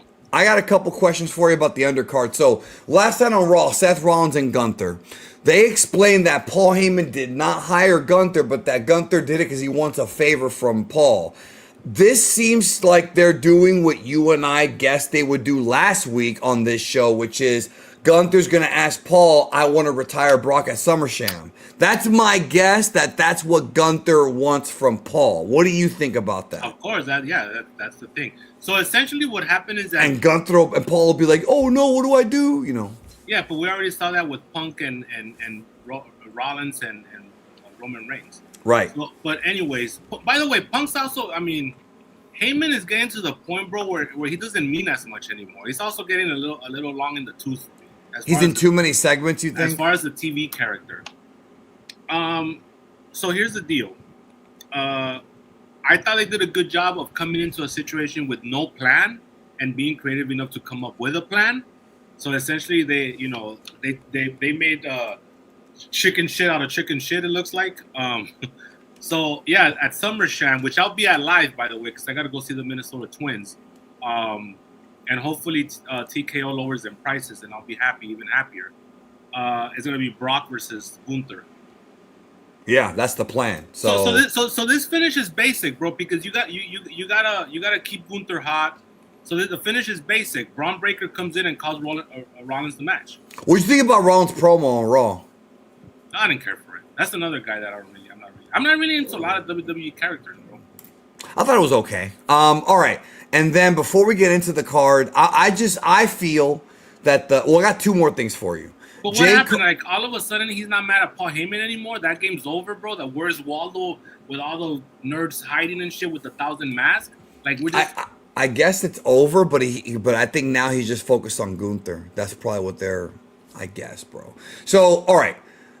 Jade Cargill, Rhea Ripley. I don't know if it's just me, bro, but I feel less interested in this match. I know that Rhea's gonna have to carry this fucking thing, but it's probably only gonna go like 7 minutes. You said it was not gonna be long, yeah. Because Jade can't wrestle, bro. Like she'll hurt Rhea, bro. She's gonna hurt Rhea. Rhea has to carry that one. Right. Also. And they do smoke and mirrors. I did like the angle. I'm a sucker for the old. I'm not gonna punish you. I'm gonna punish someone you love. I like that a lot too. And they did that this past Monday. That was good. Yep. And so. Io will be there with Bianca. Another thing I gotta say for Raw in general, I thought Raw was very focused, which I liked. I thought it had like there wasn't a lot of bullshit on it. Even though the storylines are not getting over with me, I see the intent. I see a lot of like every segment built to Mania, and that's important. And every segment seemed big too, which is good. Even I mean, to a certain degree, the Los Americanos and the ladder match thing, that was also kind of cool. I mean, for the match, and not so much for the storyline. Ron Mysterio saying, I want to be in the ladder match. Okay, sure. So, and then the last thing I want to ask you about before we get into like the actual card is Obafemi Brock Lesnar. I thought that the angle they did where Brock attacked him first, he's afraid of him. I like that. And but I thought they cut off a little too much from the TV. I thought maybe they cut away too much. However, I'll counter that by saying that might have been done on purpose to save it for later, because one thing I did not want, bro, is for Brock and Oba to just like go raw and the security goes flying. I think we've seen that too much lately. But if any two guys are gonna do that, Brock and Oba are the guys to do it. You know. Bro, remember when they did that with Shawn and Take, and then Take did the dive and he landed on all the goons? Yeah, cool, I remember when Sim Snook almost killed him on accident. Yeah, it was at WrestleMania. WrestleMania. Take and Shawn. Didn't they edit that on the like home video version and the network version? No, it was just another angle. It wasn't edited. It was just another angle. Right, that's what I'm saying. But the pay-per-view version has has the angle where it looks like he went straight down. I think. Yeah, which I have. And you have too, I think. I have it too, and I have well, that's not even that hard to find. That has the entrances with your boy Kid Rock, bro. Somebody you agree a lot politically with. No. It's Kid, baby. It's Kid, baby. I do like him in Joe Dirt, bro. When he plays that redneck, he's not playing far from personality type. I like him at Woodstock '99 when he comes out. And he's got the fur coat like a pimp, and he's got basically the Godfather gimmick. And then he takes off the coat and he goes, "My name is Kid," and then he does the long one. And then he stops and he goes, "It's Kid, baby," and that's the part that pops me, bro. You know what else they cut from the network, bro? That if you have pay-per-view version, you'll get Ice-T coming out with D-Lo and the Godfather. That's bro. Right, pimpin' A, easy man. These fucking nerds that miss the pay-per-view version of shit. Let's not forget there is a WWE pay-per-view, WWF, with Sugar Ray Leonard cutting a promo about a boxing match, bro. That exists. SummerSlam 88. 88. It was 88 because that was when Vince did Titan Sports. I'm sorry. Was it him and Camacho? Was it? No, or was that? It was a jobber guy. It was some jobber. I forgot who it was. It was a white guy. Yeah. Well. Yeah. Of course. Well, of course, it was a white guy. What? Go ahead. No, I'm laughing because, yeah, you're right. It was Tiny Lister, bro. Let's talk about that, bro. He was right. Tiny Lister was right all these years, bro, about Oba, Femi, and Brock. You know, Vince told me a black man against a white man makes more money than two black guys and two white guys fighting. And then I gave him a ghetto massage. What did it say about humping another man, bro? He said, he goes, this is what he said. He goes, I know how I feel about going in there with my shirt off with another man, but then I saw how much money they gave me, and I said, who am I going to sexually harass? He said it just like that, bro. Who do I got to sexually harass? That's one of your best discoveries, bro. I have a lot, bro. And he But moment of contact you haven't seen yet. That's the problem. There's too many Brazilians. No, but he compares. Very racist. No, I just don't want to deal with subtitles and or fucking. I don't do dub, bro. That's one of my rules. Please watch it. Please watch it. And so wait, no. So then he's like, he calls Dusty Wolf Dusty Rhodes, bro. Right here. Yeah, this little guy named Dusty Rhodes. Which, by the way, the Samoans and the Tongans. That's right. The Samoans and the Tongans. Don't forget that CM Punk, okay, so like when CM Punk was calling himself a millionaire, one of the things I found interesting is it did remind me of Dusty Rhodes, because Dusty Rhodes back in the day during the Florida territory, and I know this from talking to all the old timers down here, in he would walk around Tampa and Miami with just like an old truck and like, because even though Dusty Rhodes was wealthy, without question, he was a multimillionaire, he had the image of somebody who's broke. He had the image of the common man because that was the character he played. And actually, I do the same thing, bro. But only I walk to a around. certain degree, bro, because he did wear those fur coats and he had the Cadillac. I think that was later. I'm talking about in the 70s. And remember, he lost all his money. He lost all that stupid watch. That Cody, Yeah, to send Cody to Hollywood. That supposedly Nick Khan found, even though it's literally impossible to find that watch. I don't know, man. When you got Nick Khan money, it's like maybe he should have found Bin Laden. But it's not about money, bro. It's about finding the person. Like, where do you even start? Because remember, things get pawned off generation to another person. Right. Like, so it's not about having money. You could, but it's about finding the person. He just made a replica that looked just like it. Yeah, which Dwayne got, and we never got a blow off to that. No, we didn't. There's a lot of things we didn't get a blow off to with Dwayne. Fuck him for that. All right. Well, he might be back, bro. When we get to our WrestleMania. Can I give you my fantasy booking, bro? My fantasy. Now, or do you want to get to the card? Because I've got night one pulled up here, as you can see on your screen. Okay, now I'm gonna give it now because it's then we can talk about the card. As a matter of fact, we'll start with Randall K and Cody. Or do you want me to put the card up, or do you want me to just do it? The card's cool. Yeah, the card's cool. Put it up. Oh, wait. Okay. Okay, there we go. So this is night one or night two? This is night one. This is night one, bro. Which is the better night, in my opinion. Well, there's also an extra match, but yeah, it looks like it is the better night. I agree with you. So we're gonna have a spot where this is kind of gonna go against everything you just said, but either one of us is, maybe you're gonna be right, maybe I'm gonna be right, maybe none of us are gonna be right. So here's the deal: they're gonna do a spot where they're both down. Randall K. We said that we're not answering little fella questions like this, bro. But you know what? Your profile picture pops me. But it's not that, because remember, he did put in a bid for it, bro. Yes, he did, which he brought up today on the Russo. He wanted $6 billion, which is a good amount. I thought it's worth it. But our boy Ari Emanuel said, "Nah, hold my beer, son. You ain't gonna take this from me." Well, it was Vinny that actually did it, bro. That's right. Vinny ain't gonna sell to this dumb punk, bro. We'll give him competition. Right. Anyways, okay. So they're both down, bro. And then all of a sudden we're gonna hear the Hollywood Rock thing, bro. Not the Hollywood Rock thing, with the freeways and everything, bro. I'm pumping already. With bro. Hollywood, that was literally Hollywood. That's your freeways, bro. That's LA. And then we're gonna hear it's cooking. It's cooking. See, that's one of the first. That's one of the first parts where I'm gonna be happy to see Dwayne, bro. Because the Hollywood Dwayne that pops me, bro. Well, that is one of the best rock gimmicks, bro. And remember, this is where wrestling gets stupid.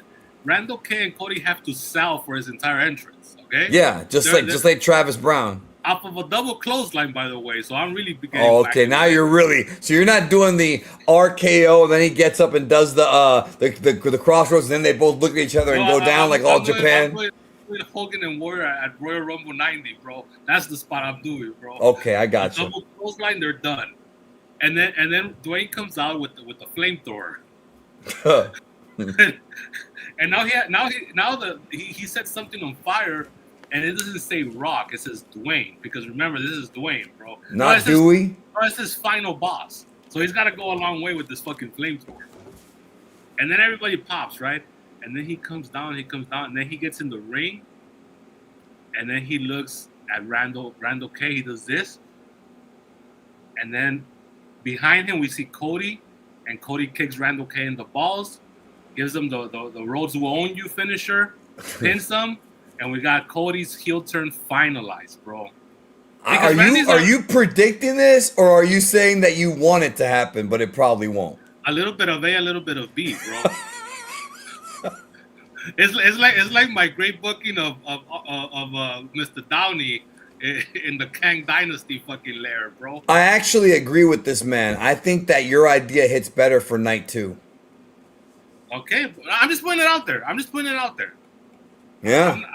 I am not allergic to being wrong. So no, wait, brother. Neither one of these guys are anywhere near the man that those two guys are. How dare fucking Alfred Placencia say this, bro? Bro, don't ever compare Pride to this shit.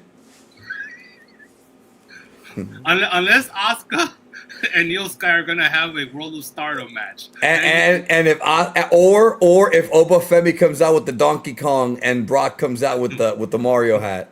Remember, in World of Stardom, these bitches, they give you like snow plows from the top rope, bro. So Yeah.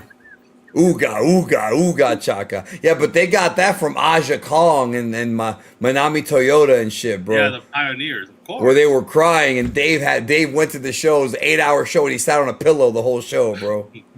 All right, so with Stephanie, so you like my booking? Might not happen. It's fantasy booking shit. I actually wish it would happen, but I don't think Cody's turning, bro. I really don't. I think he's resisting as much as he can. I think he is, because we've already seen the teases, and I think they want Orton to be a baby face. Well, definitely he's gonna get cheered. I don't know where Pat McAfee fits in my angle, bro. Because That's. but then again, like I said, that ain't gonna matter. You know what, Rock? You're awesome. He'll do some shit like that, bro. That guy's an NDer, bro. Have you seen his show? He can't sit down for a minute. That's not ND. That's ADHD. Well, whatever. Same shit. It's the same shit. It's the same shit. All right, Stephanie Vaquer and Liv Morgan. And then every time he talks, bro, he goes, yeah, like Steve Austin, the whole Steve Austin thing, bro. Now, the guy's he's an NDer, bro, which is fine. It made him a lot of money. Yeah. Let's see, Stephanie Vaquer versus Liv Morgan. I still think that the Roxanne turn is the way to go. The what? The Roxanne turn. Roxanne Perez turns and Vaquer wins, not because she wants to help Vaquer, but because she hates Liv Morgan over Dominic. Yes.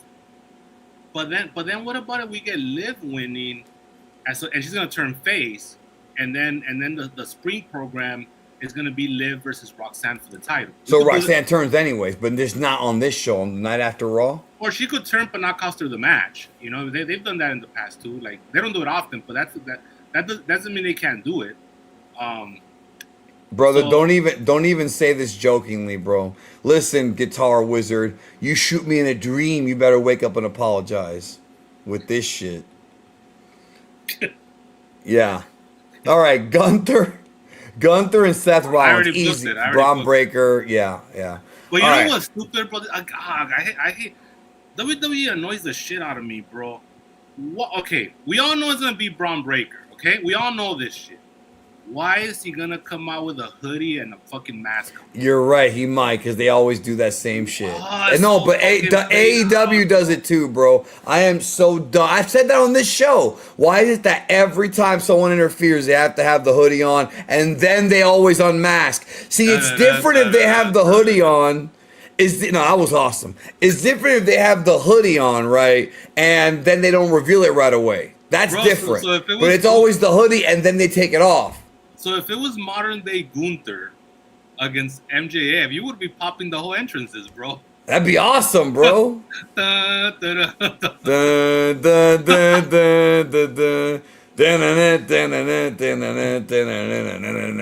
win that? Gunther would have to win. He has more seniority, bro. Over MJF or over this guy?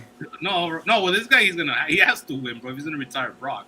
Yeah, he has to win. But Seth will feud with Braun Breaker for the next few months. Oh, and then one of the things, I mean, for me, right? Because I like to actually see good wrestling, bro. I think it'll be a good match.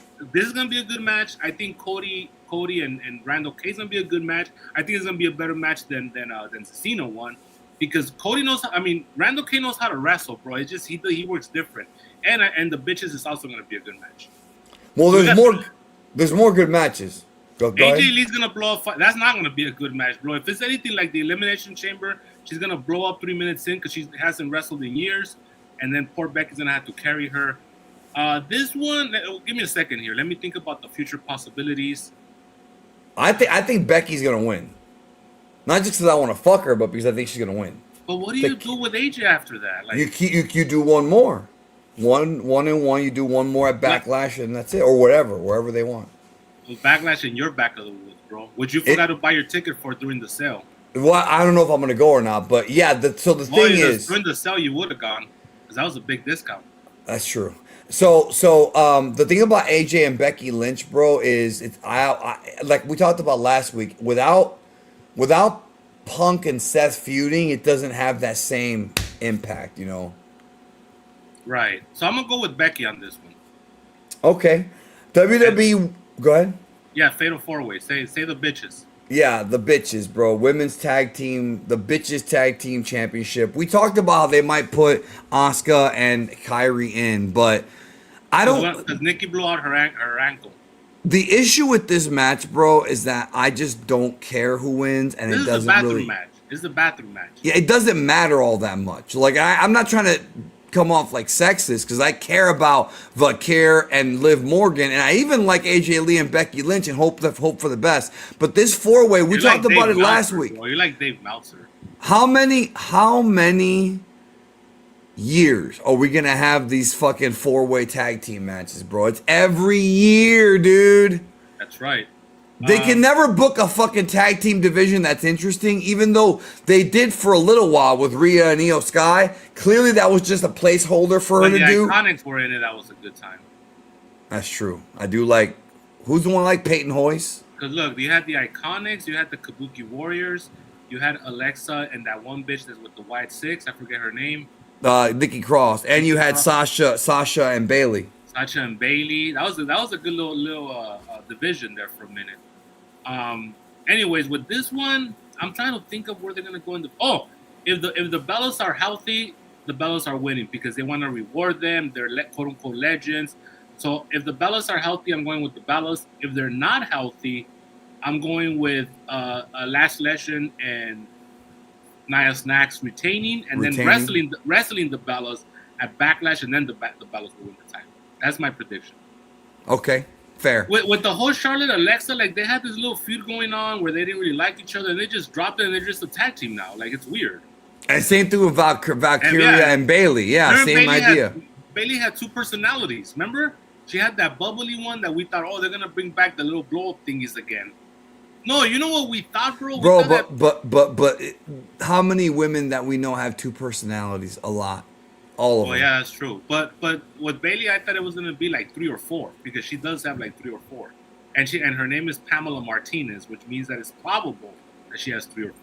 All right, wait a minute, bro. Computer school grad and Brie Bella are gonna injure 3 or 4. Brother, Nikki Bella is not a computer school graduate. Wait a minute. This is Austin Kinko, bro. If that's his real name. He's in the KLB page. I'm pretty sure.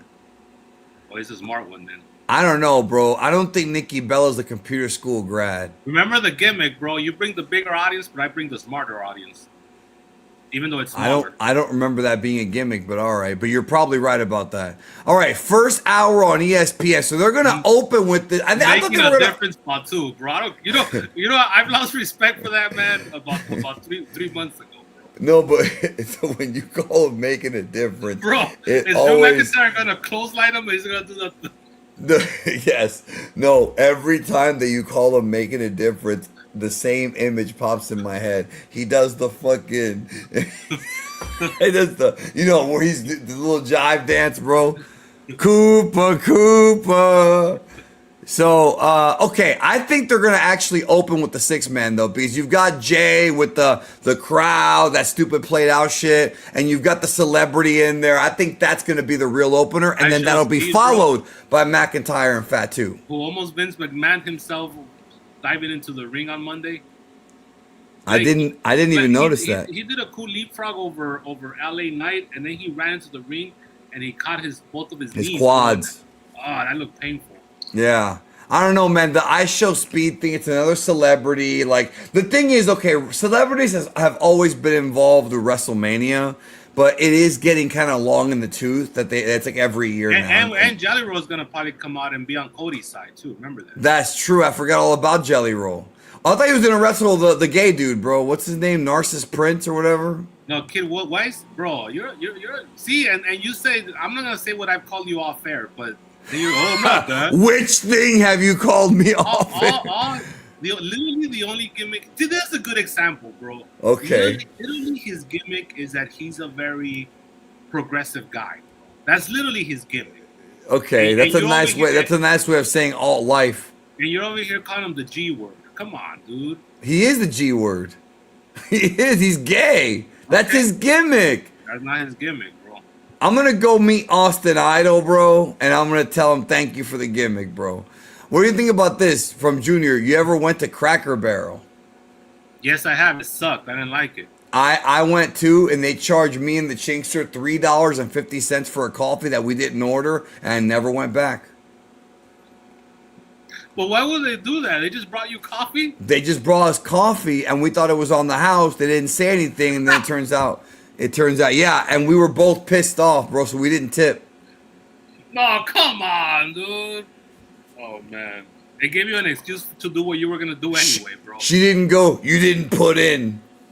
She Without didn't counting do it, by the way. Ari Emanuel does that, bro. Who didn't put in? So, all right, No, so. when he sees the low ticket sales, who didn't put in? All right, so. Bro, did you hear what Rakishi said, bro? Speaking of making a difference, Fatu, he said that he has, and this is him being wacky, bro. He says he got about 10 kids in the company and he can't get one comp. That's what. that's a good line, bro. Bro, this motherfucker, he's trying to get into the show for free, bro, and they don't let him in because Ari Emanuel, who's from a certain part of the country. Oh no, he's from a certain ethnicity that likes money. Is that what you were gonna say? No, I didn't say that's racist. That's what you were gonna say, bro. From a certain part of the country that's very careful with their money. How about that? I mean, that's what they okay. All right. You don't want to let him in for free. But all he's gotta do is dress like fucking what's this modern Fatu, bro? Like Jacob Fatu, bro. Ruth Wisco Dippers. I actually did that on the old Fight Game website. I did review the Ruthless Aggression episodes and went over all the errors, bro. No, and there's a lot of them. Movies, bro. How about we review all the Disney movies? Stop, bro. We'll get the 3. Who had more episodes, bro? That or the Wow Factor? You like to bury the Wow Factor too, bro. Oh, man. Bro, what about that episode of Super Friends? See, that we're really getting deep. Where KZ called in and goes, brother, you win Wednesday night. You won the Wednesday Night War. See, before TK, I won the Wednesday Night Wars, brother. Yeah, when is Draven cutting the promo on the beta Will Smith? Bro, I think we cut that like 3 weeks ago, bro. What are you doing over there? One of my gimmicks fell down, bro. Bro, yes, Will Smith is very beta and he's No, in you the were going to cut that promo. Or was I? I forgot, bro. All I know is, listen, somebody asked if he's in the John Morrison camp, and I said he might be worse. Damn, bro, that says a lot. Yeah. No, man. So Danny Louis and John Morrison are the only 2 lifers in the history of the world. Everybody else has the right to get out, except them 2. Well, Will Smith. Will Smith. Bro. Oh, now there's 3 of them. I didn't know that. Yeah, well, we make the rules as we go along, bro. How could you be such a simp, bro? Especially for, bro, real shit, Jada Pink is not that good looking either, bro. I mean, well, she really. was in back in the day, bro. I don't think so. I don't think so. So, do you have any predictions? I honestly don't care about the 6-man. I don't think it matters. I think the babyface are gonna win, but I don't think it matters at all, bro. Logan Paul's such a nothing now, which I never thought I would say. He's just like a guy in the car now. What's the jobber next to him again, bro? Austin Theory or I Show Speed? Austin Theory has no charisma, never has, never will. You know, as our boy Carlos, who only has 1 leg, and now he's, as he said, he wouldn't be a star if he was thrown by a ninja, bro. So, you know, there is that. That is a good line. And then the I Show Speeds. I will say something about I Show Speed. Well, this is what I miss about Wacky Wrestling. Did you see that video of when LA Knight beat him up at his house, bro? I loved it, bro. Yes, I did. Because I Show Speed... How do I say this without getting in trouble, bro? Be careful. Be very careful. He did those facials that are very specific to like a certain ethnicity. That pop me, bro, as I Nice cutting a promo on him. Are you saying the same facials from Coming to America? Is that what you're talking about? Those facials. I was saying the same facials that popped you, bro, when that rapper was accusing Carl Winslow of fucking what's his name? I'll take a coffee, black. Is that why you cuffed him? Is that why you read him his rights?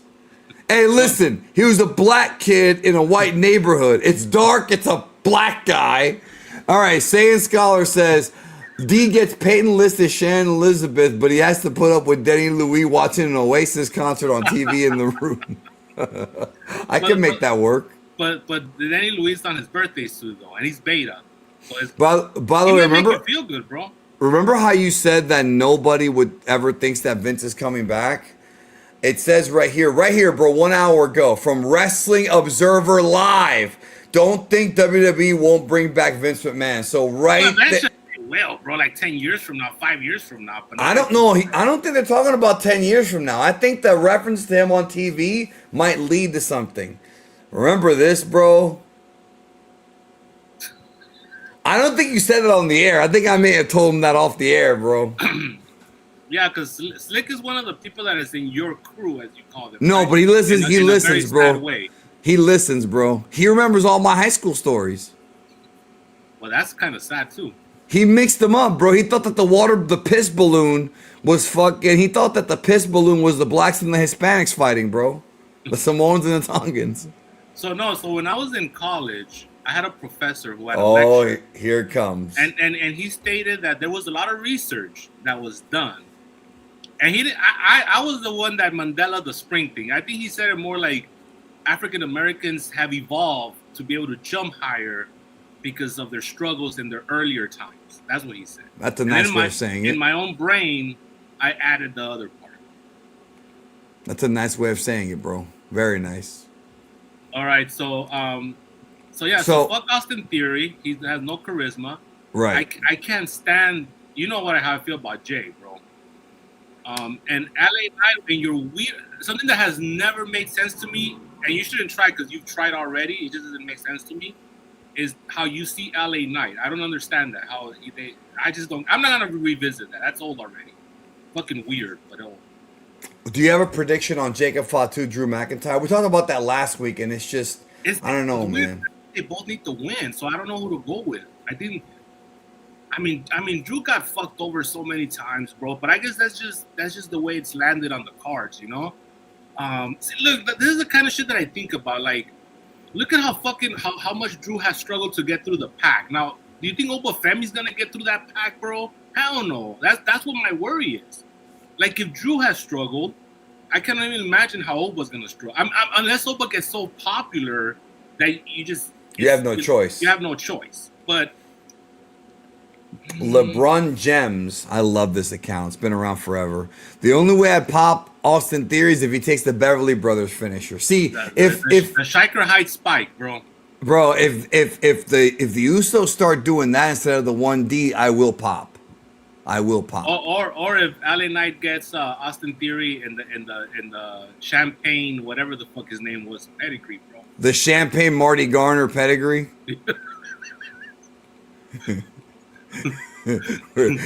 Where YouTube, according to YouTube, he killed the man dead, bro. No, that's what I was gonna say. The thumbnail, bro. The thumbnail says no. Doesn't it quote Triple H even though he never said it? I almost killed the man. That's the quote, bro.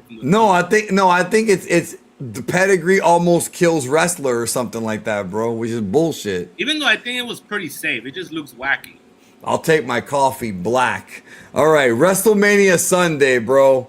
You want to start at the top or just start at the bottom and work our way up, bro? Okay, so Brock and Obafemi, that's the first match. Is Ron gonna connect with that spinning top rope into a DDT spot, bro? Because let me tell you what, brother. No, he's not. And you know the answer to that. No, he's not, bro. If I ever see that and he pops it out and he hits it like he hit it in Halloween Havoc 97, the only time he's ever hit it, by the way. Maybe that's because of Eddie, bro.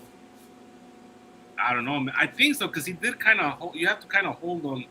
But anyways, I would pop. This would be match of the night for me, and it would be the first match. So it's gonna be a spot fest, bro. It's gonna be a good match. As far as the match is gonna be a good match.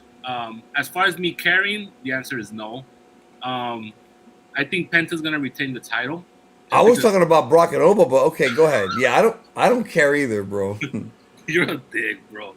What about if Oba does the Canadian Destroyer? Will you pop for that? No, I would pop. I would pop if Rusev does the Canadian Destroyer on JC McDonough, bro. See, that would pop me. No, I could see that, bro. That's not. No, if Oba whips it out, no, because remember, this is where it gets wacky, bro. the Canadian Destroyer is as much the guy taking it as is the guy giving it. They Of both course, have to be athletic. Brock has to be able to do that jump right before. We can't have Brock drop it on his neck again at WrestleMania, right? Or he might do it to Obo what he did to Bob Howard, bro, and we don't want that. We don't want that either, bro. What is the spot that would pop? I have a question for you, bro. What is one? Give me one high spot that if you saw Oba and Brock do it would pop you. I'll tell you exactly the spot that would pop me, bro. In fact, I'm gonna get on camera bigger for this one. If they're having a longer match than 2 minutes, and Brock ties Oba Femi to the ropes and gets a whip and whips him, bro, and then Oba no sells it, bro, and just looks at him, and then he breaks the handcuffs, bro. That would pop me. And all of a sudden they bring a screen down, like the jackal. With the jackal? No, bro, he's in the other territory. Yeah. No, they bring the screen down and they play the promo of Roddy Piper and the Good Doctor, and bro. Bad News? Oh, that promo, okay. Because it makes sense because Brock went back to his roots to be able to beat Oba. That's right. Yeah, and the word roots is a very accurate phrasing for what you're referring to. And what I'm gonna say right now is it was on the video, folks. It wasn't me. I would never do something like this. But we are gonna see the video. Bro, only because you asked for it, bro. Only because you asked for it. You found the good one. You found the good one, though. Is this? Can you hear it? Hogan, yeah. The challenger. You can? No, I could hear it. You can. Okay. Out of the direction of Roddy Piper, my guest at this time is Dr. David Schultz. Big opportunity for you, Doctor. Actually, I think this is the Hogan match. Hold on. You know, it's a big opportunity for me. You're right. This is furthest north this southern country boy has ever been. I heard about the North. Conservative from the South, bro. I heard about the Yankees from my daddy and my granddaddy, and none of them liked them. None of them liked them because there's never been a good one. Piper's he said noises, the only bro. good Yankee is a dead Yankee. Now, I've got to agree That's so a classic far. one. Hulk That's a Hogan, classic I know conservative. Boston is A kind good of Yankee's a special dead to you Yankee. because I did some checking on you. But you can replace Yankee with a lot of different epithets, bro. You know what I'm saying? Right? He's a Yankee because you come across on the water, boy. You come across on the water, but you wouldn't hear that your mama got on a boat with 18 sailors, and when they hit Boston, baby, you was born. It took them 9 months to get here. You was born. He's talking about so rape, you don't brother, even know who your daddy is. He doesn't know who his daddy is because his mom fucked all 18 sailors. That's the joke. I'm gonna take the world title from you because we don't need no illegitimate person wearing the world title. Illegitimate, bro. Hulk Hogan, who's arguably more racist than Dr. D, bro. That's the thing. That's the real joke. What do you think? Are you excited for the documentary, bro? I'm gonna check it out. I'll check it out. But it seems like they're gonna it's gonna be very pro Hogan. It might be. I don't know. They have Big Kev on it. Does that pop you already? Of course, but he doesn't have Sean Oliver with him though. Yeah, you know, Hulk. You know, he really kept the NWO together. All right, this is the one right here, I think, by the way, that has Dr. D and Roderick Toombs. Yeah, because it's always with the tracking. Yeah, this is not in good quality. I could probably find this show if I look hard enough. I could probably find this show. I gotta go through my my connections. And Dr. David Schultz. You know, the first thing that got the doctor upset, got him terribly upset, when I come up north, I found out that Tony Atlas and Rocky Johnson, two boys from where I come from. Two boys where I come from. You already called them boy, bro. Brock already called them boys, so we're already on our way to this angle. Are you saying Brock's gonna paint half his face, half his body black, bro? But Now, we're gonna have the screen come down, and this promo's gonna play as he's whipping them. Now, just so you know, Piper's got the whip, bro. You can see him with the belt there. Yeah, he's got the Cody Rhodes weight belt. Down south, they should be in the cotton fields, picking cotton, pulling a cotton sack. They shouldn't have no tension silk belts around their waist. You know where I come from, we took boys like that, and we tied them up, and we whooped them like dogs. We whooped them, and when we got through whooping them, they knew right from wrong. Now, you two boys, you come on out here and bring them two belts, and whenever we tie you up there and we take them belts away from you, we're gonna whoop you like two dogs. Cause My mama told me a long time ago, baby, that David, don't you ever trust nobody with lips over 2 inches thick. And Look at Piper, bro. Oh, this is insane. Insane. Don't ever trust someone with lips bigger than 2 inches, right? with lips over 2 inches thick and skin darker than mine. Skin darker than mine, bro. He really went there. A long time ago, baby, that David, I'm surprised this is still on don't you YouTube. ever trust nobody with lips over 2 inches thick and skin darker than mine. And I've always took her advice, and that's all I've got to say about it. I'm still terribly upset. The problem is, they're going out there, Tony Atlas to say, Good promo, though. Brock, how do I look? Oh, you look wonderful, you look wonderful. How do I look? While they're doing all that, they're going to find the caves and the bankies while they're sitting out there laughing and joking for that. We're going to be in there. Look at G. He doesn't know what to do with himself. Hulk Hogan, come on in. What the hell? Hulk Hogan, the last superstar. That's how they used to do it. I forgot. That was weird. I cannot believe some of the things said on this television program. I cannot believe some of the things said on the television program. I remember Hogan was feuding with those two guys a little bit after this. That's amazing. From that superstar. He is They went from one racist to another, bro. the number one contender, and he has defeated many opponents around the WWE to get himself to the His match with Andre is gonna get honored at the Hall of Fame, right? I think so, yeah. Who's gonna accept, bro? Nasty Nick? Brian Knobs is gonna accept, bro, with Ed Leslie. Andre the Giant's daughter. It looks just like him. It's like that. Or Big Show. Oh no, he's no more BS still, I think, right? Right. Because to take this belt, the belt that the people own. I know when you think about this, Hulk Hogan, don't go away. I don't like that belt that he's got, bro. I was never a fan of that belt. That was before your time. No, I just never liked the. I mean, it was, but I never liked that belt. The man's gonna be so shook up. I said I'll even talk about it. But the thing is, this time of match, it's not gonna be just a rough match. To take this belt from me and my people, he's gonna have to fight to the nail. Fight us till the end of time, because I will never give up. He's talking to. He's got that wrestling voice oversaturated here still. Yeah, and All that's right. okay. So okay. So right here, I mean, it goes without saying, Obafemi better fucking win. Better fucking win. In decisive fashion too. I agree.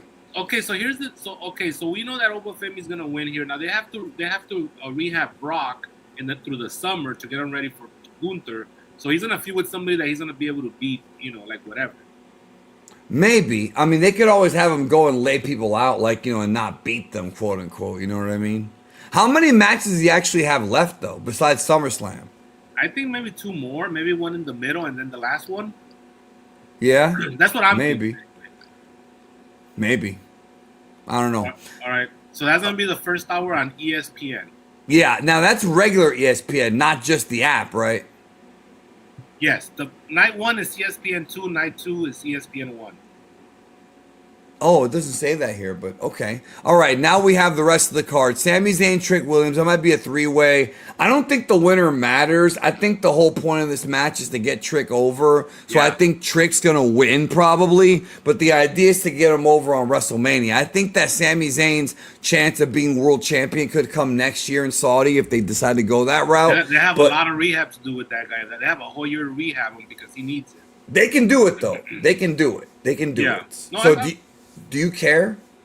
No, I do. I'm a fan of Trick Williams. I hope he wins decisively. I'm hoping that it stays as a singles because I think Sammy could get a great match out of him. Sammy's a great worker. As much as I like Carmelo Hayes and I think he deserves a spot here, I think a triple threat kind of waters it down a little bit. So I think this is my dream scenario. He beats Sammy here for the title, and then he moves on to a feud with Carmelo to the spring. That way they could talk about their past. They could have their big long match, and that'll be that, So, So I hope Trick Williams wins here. I hope they give him a good time, 10, 15 minutes, so they can tell a good story. And believe it or not, I'm low key excited for this match. This is one of the ones that I'm excited about because I'm a big fan of Trick Williams. I want to see him do good here. If he shits the bed, I'm gonna be a little upset, but that's his fault, Hopefully he does good in this match. Right, I agree. I think Trick Williams if he wins the U.S. title, the first thing he needs to do is abolish the defending the belt every week rule, because he'll get heat for that. And he can have the baby faces like Carmelo and Sammy call him a coward for it.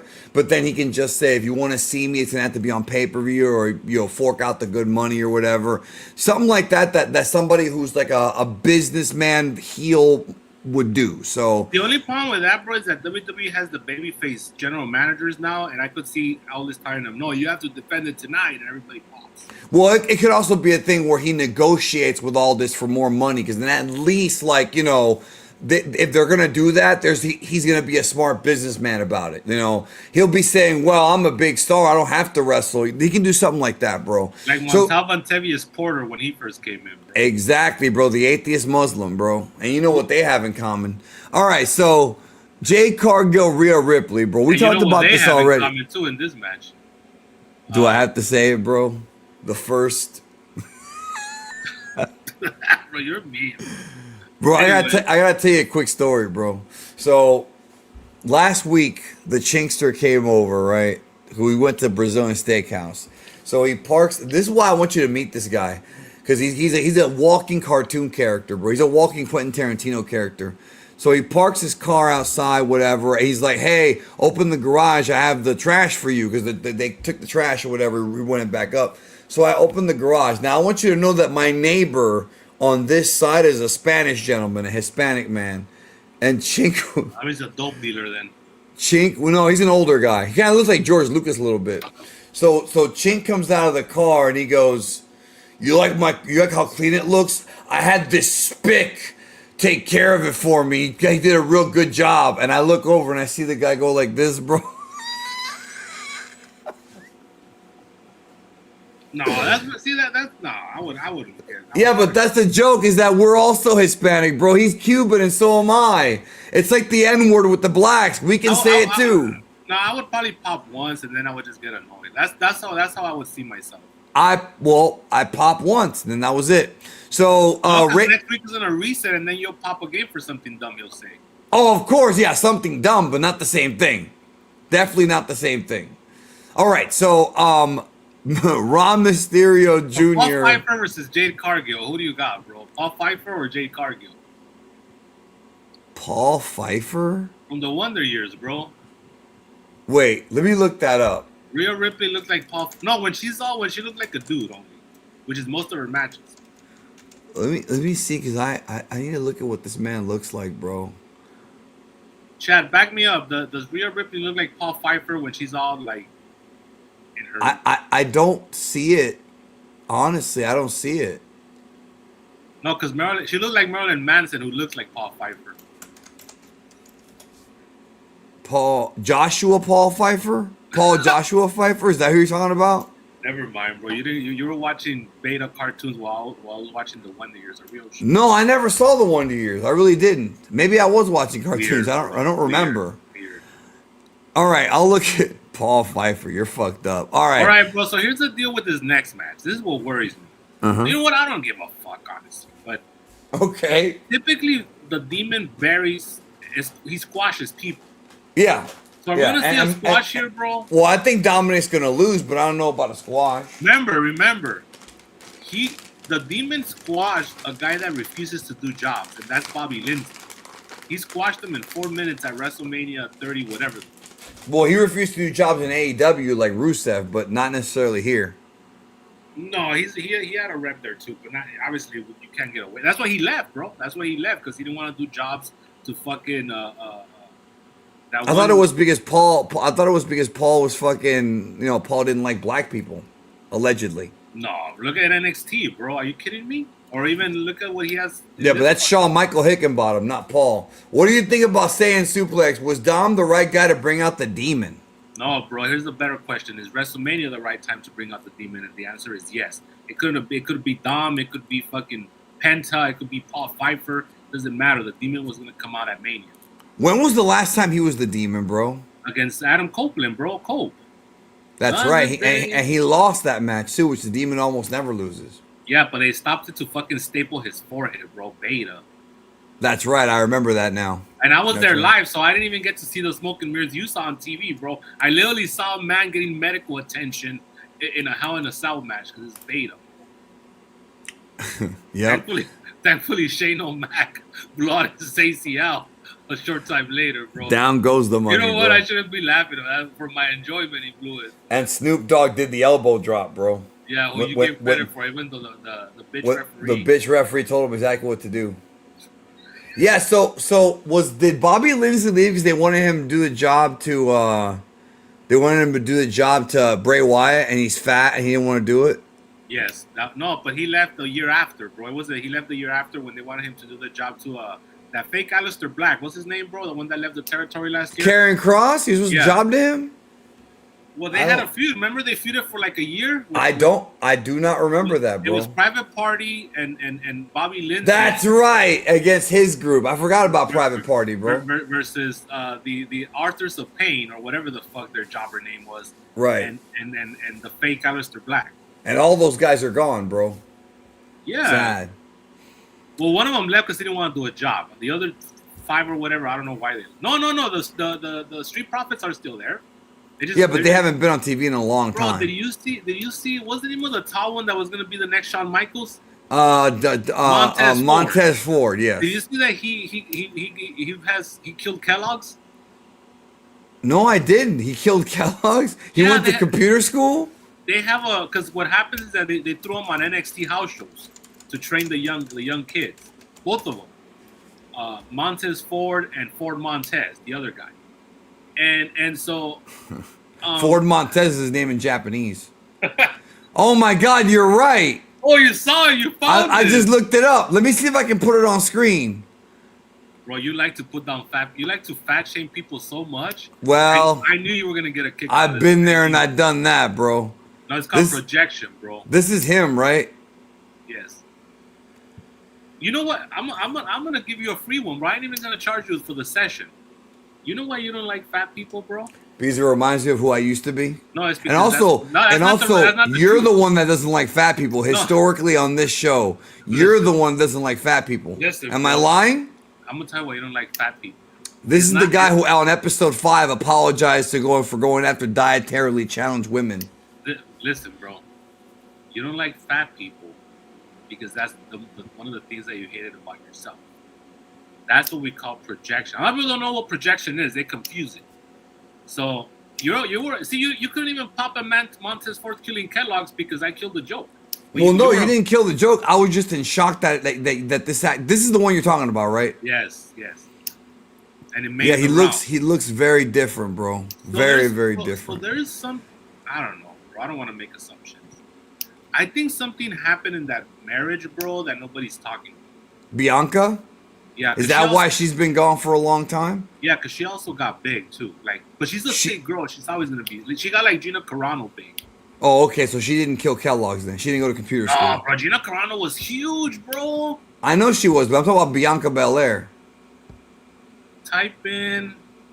Yeah, okay, look, thank you, bro. The fatter you are, the more disgusting you are. Thank you, bro. That's something you said. That's mean, bro. That's what you said, though. I'm so glad that Slick remembered that. What's the context? Was I that horrible that I just... No, there has to be context. No, you straight up said that, bro. The fatter you are, the more disgusting you are. You're like, we all know the fatter you are, the more disgusting you are. Bro, look at what they put on the page, bro. I'm gonna pop you. Hold on, I can't. Hold on, let me make it big real quick. Is that Rikishi? That's making a difference, Fat too. That does pop me. No, that's Jacob Fatu, bro. Yeah, but they edited him in there.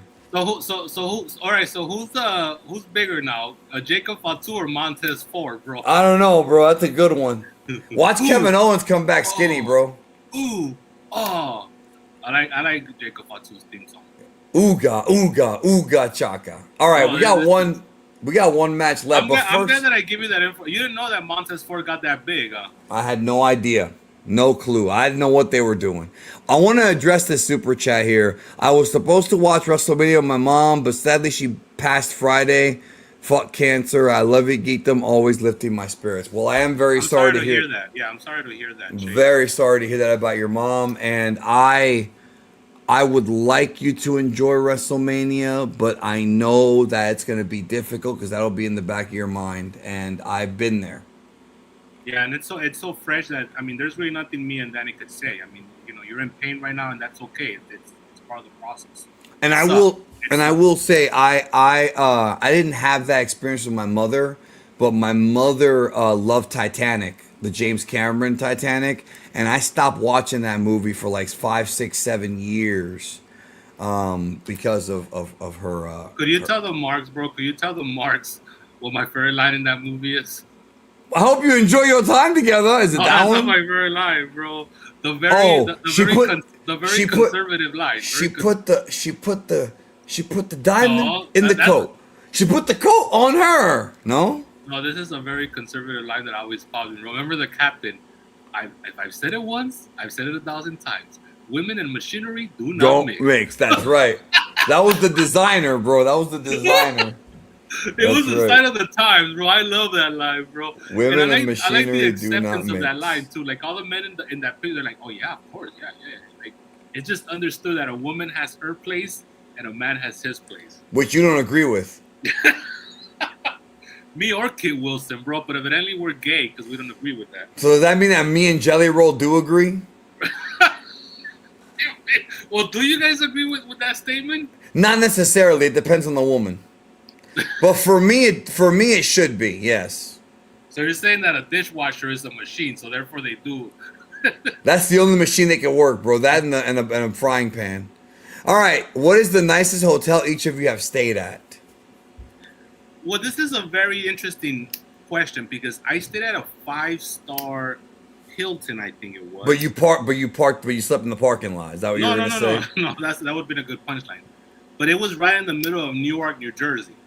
Oh, shit. It was so weird because the actual hotel was very nice. 5 stars, nice room and everything. But the moment you went a block in every direction, you're going to hear the ghetto bird. You're going to hear the ambulance. There's going to be some good chicken in the corners. I'm just saying what I saw. That's all. That's all I'm saying. But I'm the fucked up one of the two. I'm describing what I saw and what I heard. I understand. Eddie DiBiase was with me. He was my roommate that night. So, I understand. But the hotel was nice. And because I am a man and I grew up in the hood, I remember at night when because the wrestling portion was all in New York City. So we had to cross the ocean, not the ocean, the fucking river. The river, yeah.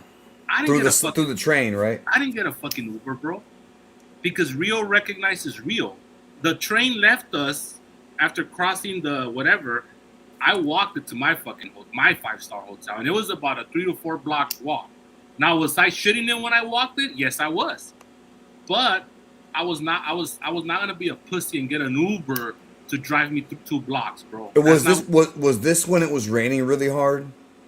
Yeah, it was. But it wasn't raining anymore when we got to the So that point you weren't covered in the rain. No, but it was one of the days. It wasn't the WrestleMania day. We did end up getting an Uber because we had to get one from whatever the stadium was back home. Right. But before the first few nights, we're going out at night with Mark the Mark, and so we had to walk back to the hotel, and we had to walk through Newark, New Jersey, which is at least the part I was staying at was very violent, very dark, very crime. You're a dick. That's what you said, bro. So you had your turn. All right, mine actually goes all the way back to when I was a little kid. My parents were friends with La Habana, Cuba. No, this is after that. I stayed with my family there. But you're not far off because we're going to the biggest city in Cuba. So my parents were friends with a lady in Miami who was the manager for a nice big ass hotel. This the one that bent the steak, bro, and worked you for years. That was like my teenage years, bro.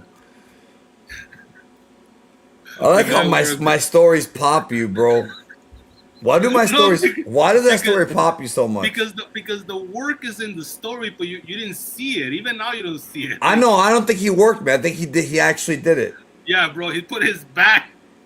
My back is the stick, and the stick is the back. They're not gonna get it, bro. They're not gonna get it. Undertaker had a back injury and his back was bent. And then he did some voodoo crazy magic with the K shit. And then the stick bent. He said, my stick became the back and the back became the stick. Why isn't this guy a multimillionaire right now, bro? I don't know if he is. I haven't seen him in years. Maybe he is. I mean, obviously he invented some sort of magic that could cure back pain, bro. I don't think he invented it, bro. But yeah. Well, I think that's from Africa. And that's a shoot, by the way. That is from Africa. No, I'm not trying to be funny. That is from Africa.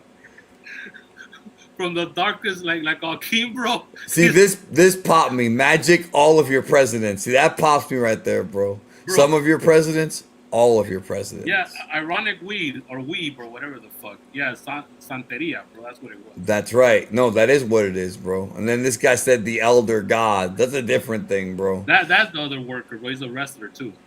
So, okay, what's the nice hotel? Okay, so my parents knew somebody in Miami, and they were managing a hotel, and they gave us the fucking penthouse one year, and it was awesome. There was another year where we kept getting changed to different rooms because one of them had one of the rooms, I shit you not, bro, had bullet holes in the windows, and my mom didn't feel safe in that room. And this is a nice, but this is a nice hotel though. This is a very nice hotel. So instead we went to another room, and that other room we went to had a freezing, the AC was broken, it was blasting nonstop cold air, and we were freezing in that motherfucker.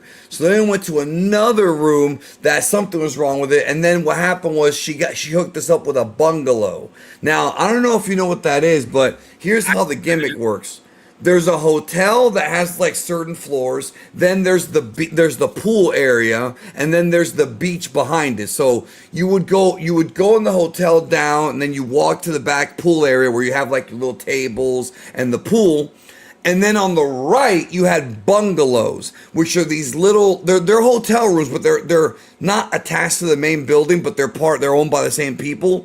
And so they're really nice, and they're outside closer to the beach, and they're away from the inside of the hotel. So we stayed at one of those one year, and that was fucking awesome, bro, because it was right near the beach, bro. Those are some of the memories that I treasure, and I wish I can go back to that time. That was in Miami? That was in Miami when I was a little kid. Bro, you should have done the tackleberry, bro, and run up to the shark and pointed the gun at him, bro. Mission Miami Beach. Or I should have written dork on my chest and walked around with it, bro. Tackleberry, bro. You need to go to school. I'll go when I want. You'll do it now, mister. And he threw the fucking smoke bomb in the car. Amari says, I really miss Bianca Belair. I can't wait to possibly see her. Don't be a white man. No, her last name is Blair, though. Her real last name is Blair. Did you know that? Bianca Blair is her real name. She's so vendida. They just added Bel Air to it, bro, to make it. That's white, Bel Air. They made it more ethnic, is what you're trying to say. Well, Bel Air is that's where the Fresh Prince went. He's from Philly, but we don't respect him anymore. So, that's yeah. The Fresh Prince. That's not Will Smith. That's true. The Fresh Prince is not Will Smith. So, XX Josue Raw. Did you ever see the one where the uncle goes in there and he works the pool player, bro? That Family Matters did that gimmick too, bro. Remember the grandma was a really good pool player, bro. Mother Winslow. What's the name of the Shredder, bro? What's the name? Uncle what? The Shredder. Oh, Uncle Phil. Uncle Phil. Uncle Phil. Right. The hustler. Let me see if I can and they have the butler, bro, with the British accent. Hold on, bro. I think I found it, bro. Wisco Dippers, yes, I have, and it's hella good. I'm a Budweiser guy, by the way. I'm not anymore because I don't drink a lot anymore. Because as I get older, I have to be careful with my alcohol consumption. But what the hell you put it on, bro? This is Family Matters, bro. The pool episode. It's low. Who died, but they never showed it. You're right.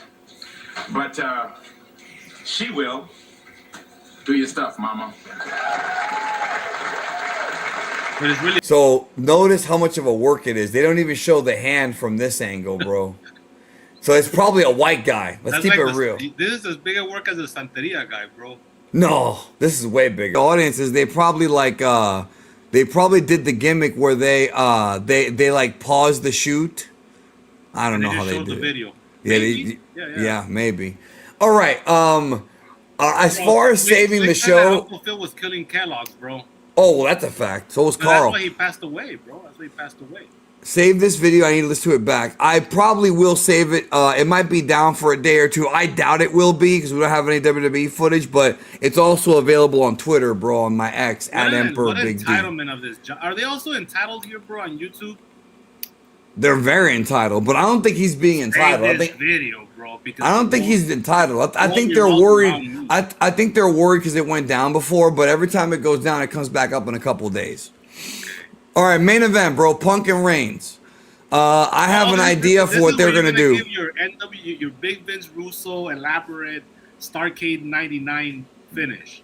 Yes, So- I have so- it. But what do you think? I think Roman Reigns because CM Punk's leaving.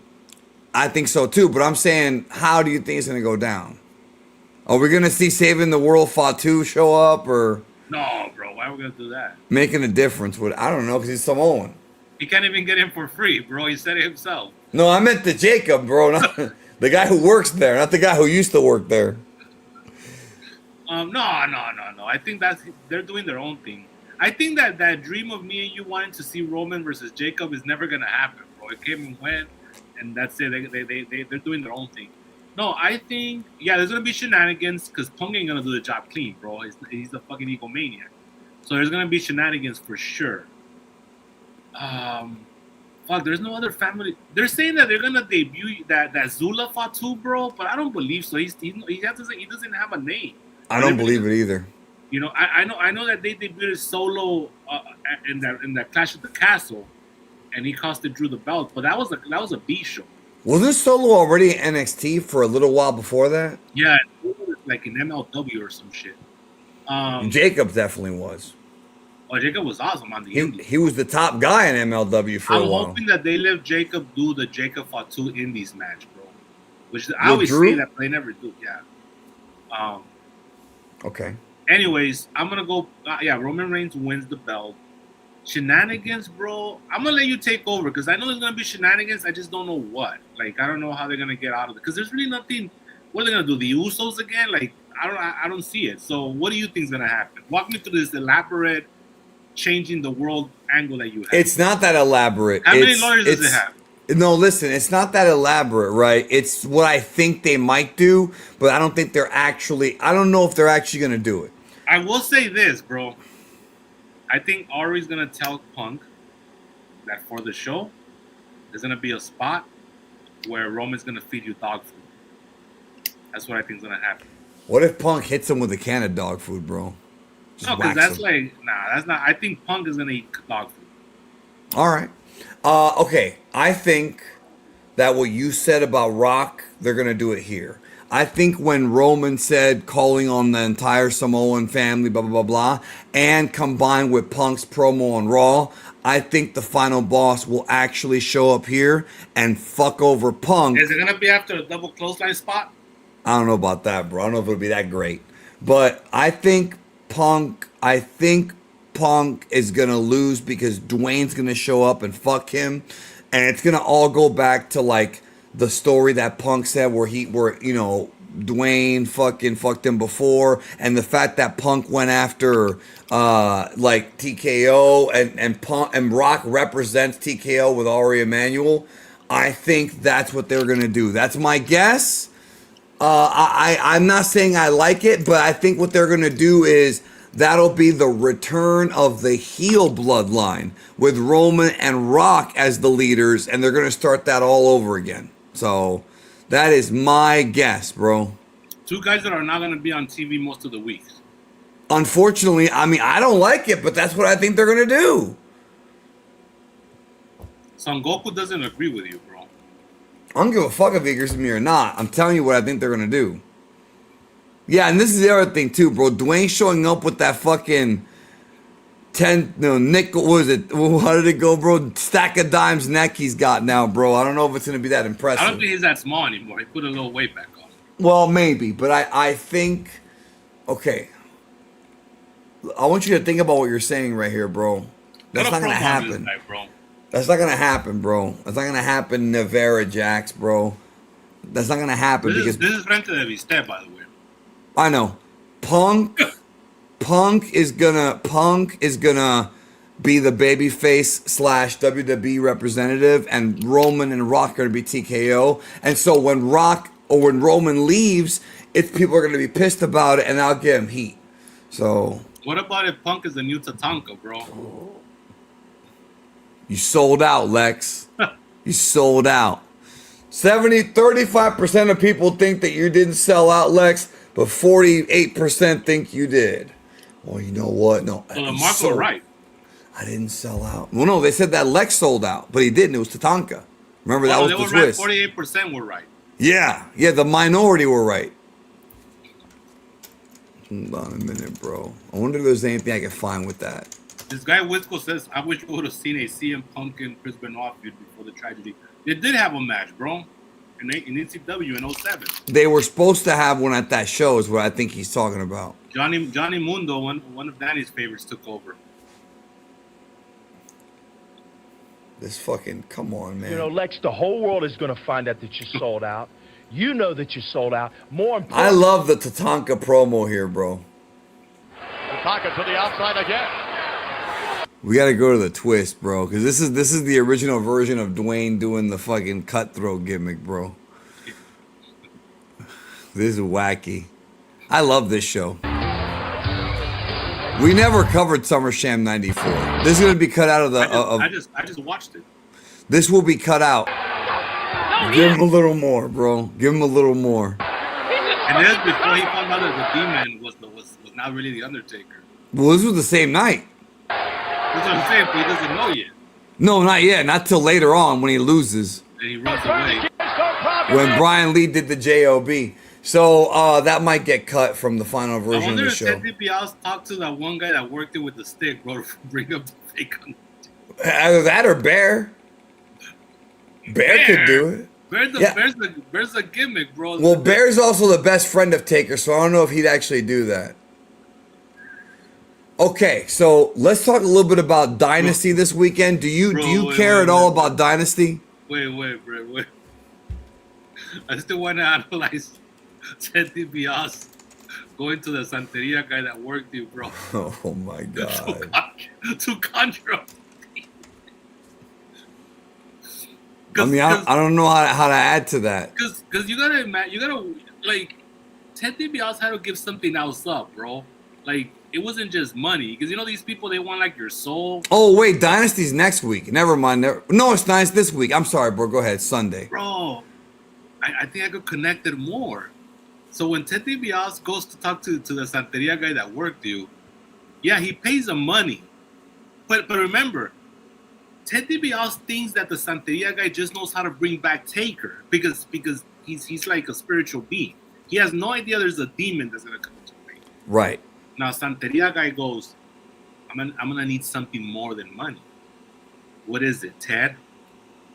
And then Ted is like, that's all I got. That's what I believe in. And then Santeria guy is like, well, in a few years, if you happen to have a son, he's gonna be mine. That soul's gonna be mine. It's gonna be wicked. Speaking of killing Kellogg's, it's gonna be wicked and it's gonna be out of shape. And the best part, no, listen, bro. The best part is that Ted DiBiase doesn't sell when he says he's gonna be wicked. He only sells when he says he's gonna be out of shape. Because as you boy, my son. The boys they don't care about. They're wicked all the time. They do coke. They do two with toys. They're already doing all the evil things on the road. But once Santeria guy says he's gonna be fat, oh my boy, that's a Ted DiBiase right there. Mike DiBiase wouldn't like that. Mike would be very upset at that. But here we are, all these Teddy years later, Jr. Bro, all these years later, he's still paying for the fake Undertaker, bro. See, that's not just that, but it's definitely a demon because Ted Jr. is one of those fake Christians too, bro. That's how you know it's a demon. This is wacky. I like when real Christians condemn fake Christians, but the big joke is that they're all fake Christians. Well, that's in your opinion. Not in my opinion. What's the guy in Houston, bro, that has a big church that wouldn't allow people in for the Joe Osteen, bro? Yeah. He got a lot of heat for that, deservedly so. All right. So what were you gonna ask me? Dynasty this weekend, and I want to talk about Tony Khan thing. We're done.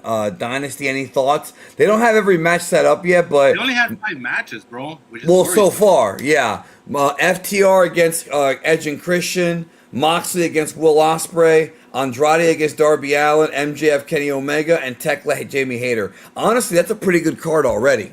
That would be a Paul card. That would be the end of the card. But No, of TK course not, but it is a good card. No, I was just saying, if it was a Paul card, that would That's be it. Yeah, that'd be it. As a matter of fact, he's giving you 1 extra. But a TK card, he's gonna add about 10 more matches to this shit, bro. It'd be like Pete Rosenberg said, bro. You need no those to get through Tony's shows.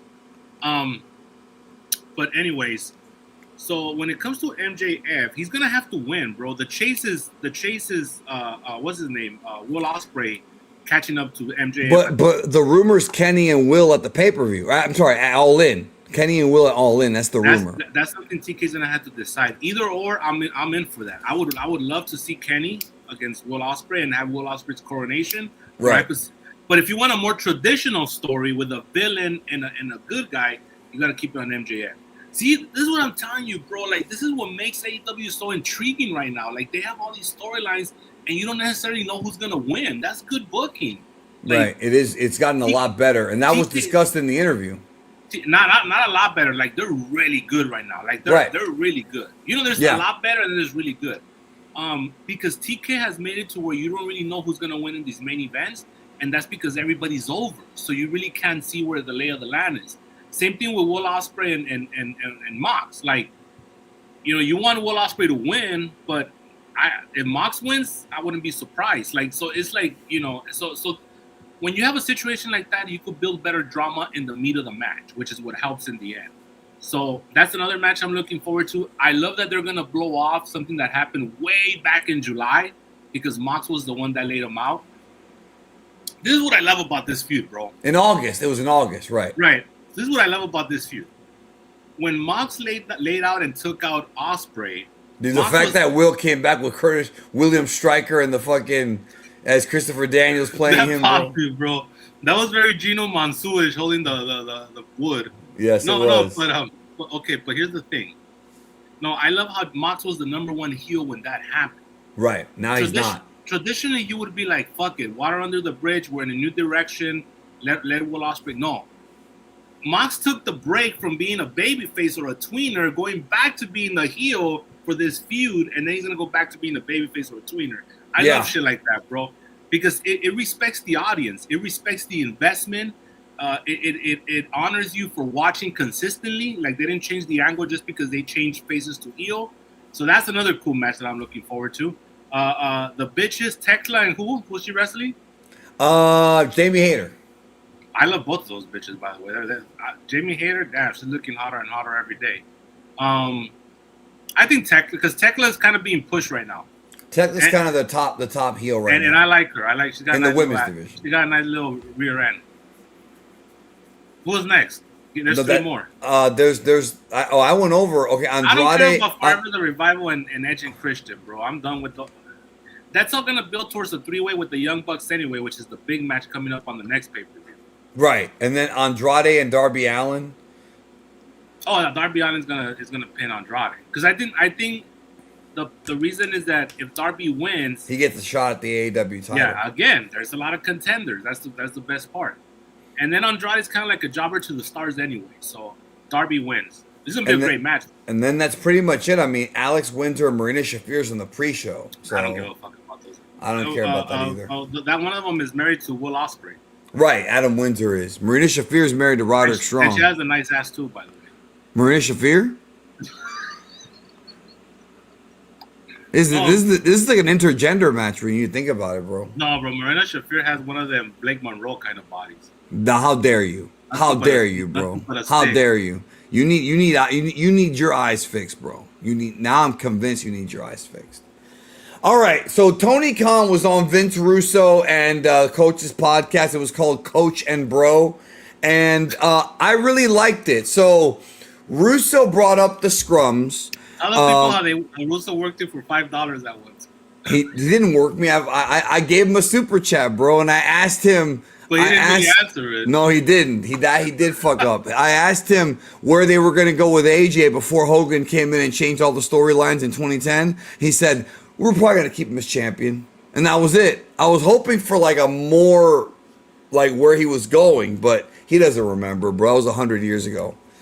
So Russo brought up the scrums, and he thinks that the scrums are just a bunch of marks and nobody who's really from the really a journalist. And then TK brought up that nowadays journalism's different because a lot of people who aren't official journalists have their own vlogs and their own audiences and their own websites, which he's right about.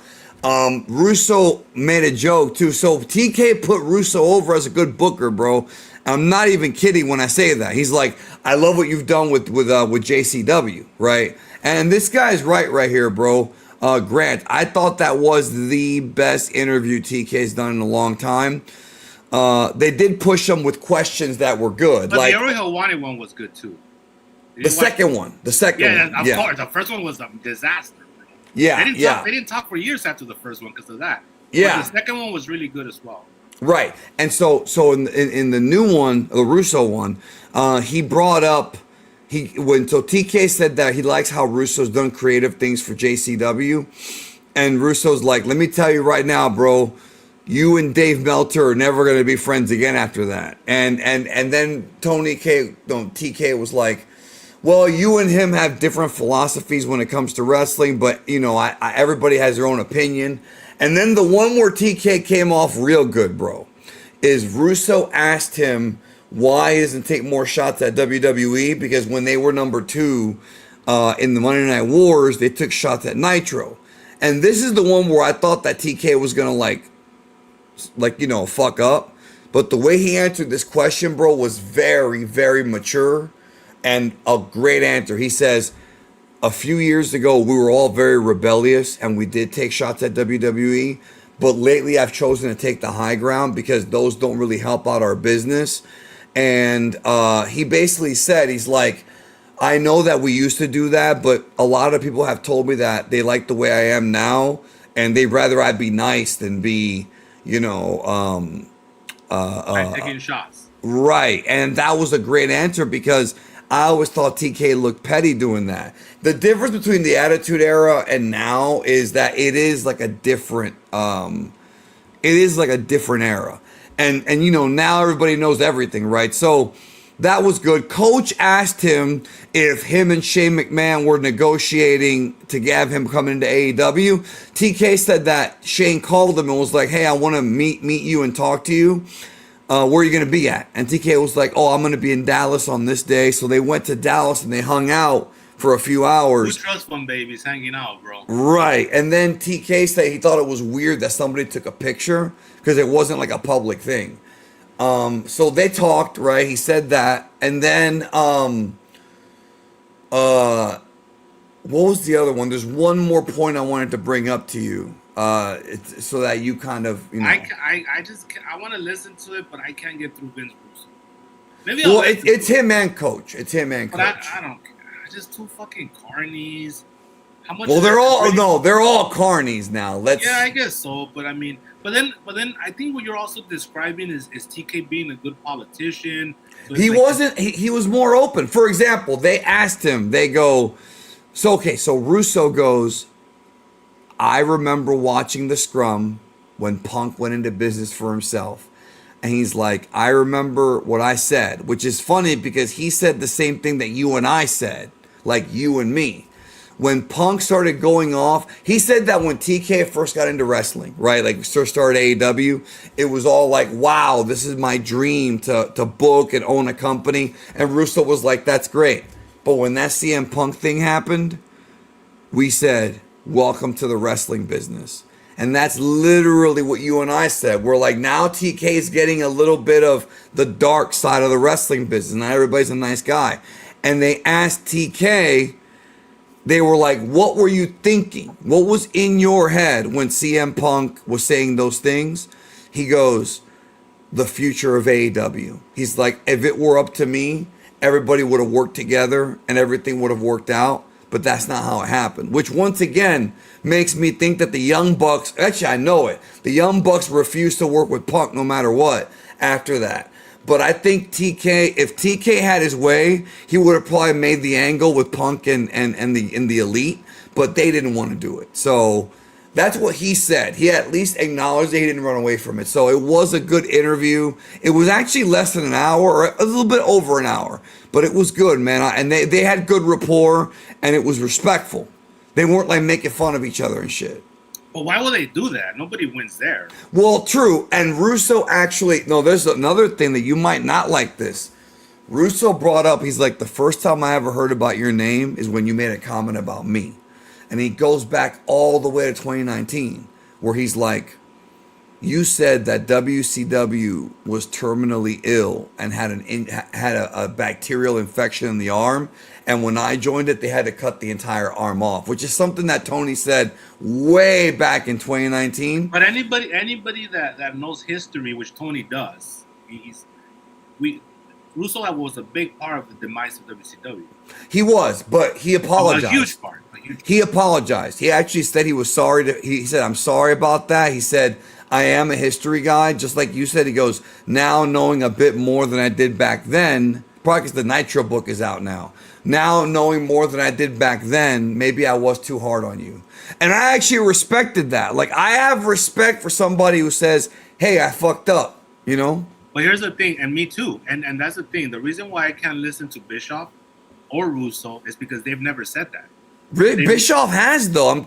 He has. If You're right, though. I don't think Russo has, but I've heard Bischoff say, "Yeah, that didn't age very well," or "Yeah, that." No, but that's a backdoor, like fucking. That's the Scott Levy apologizing for the crucifixion angle, bro. Just because he's not a Christian. No. I want a real like. I mean, he took some accountability. Yeah. I made a mistake. I shouldn't have done this. I shouldn't have done that because this. It's more there for Bischoff, bro. Bischoff could be like, I relied on Hogan too much. That was my mistake. He didn't say that, but he did talk about his mistakes a lot, though, in the past. Well, yeah. So anyway, but Hogan is a big one. But he actually says that Bischoff says that Hulk Hogan was the biggest star ever, and he felt in his head that everything Hogan did.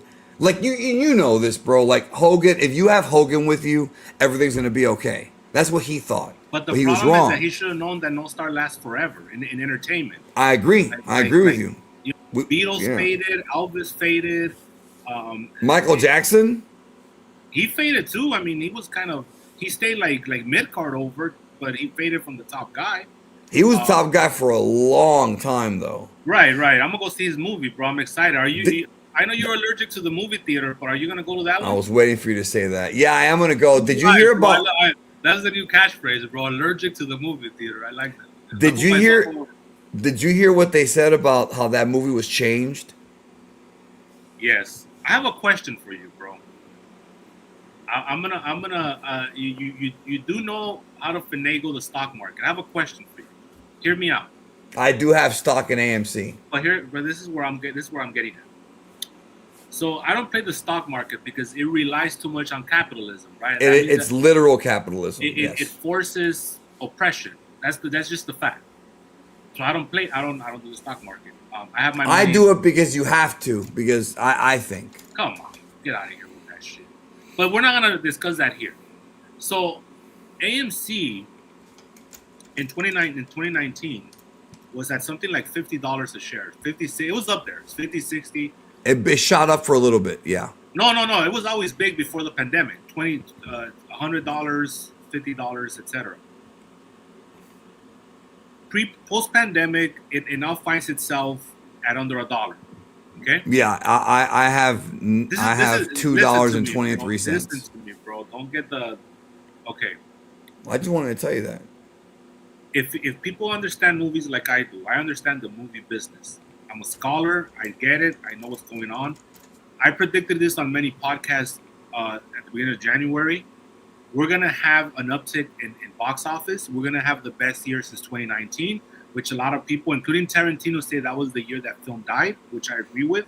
because Are you saying that based on Marvel, Spider-Man, and some other big? I just saw a lot of the tentpole movies that were coming out this year, and not only that, a lot of the mid-sized films that were produced because we're catching up from the strike. Right, the strike happened in 2023.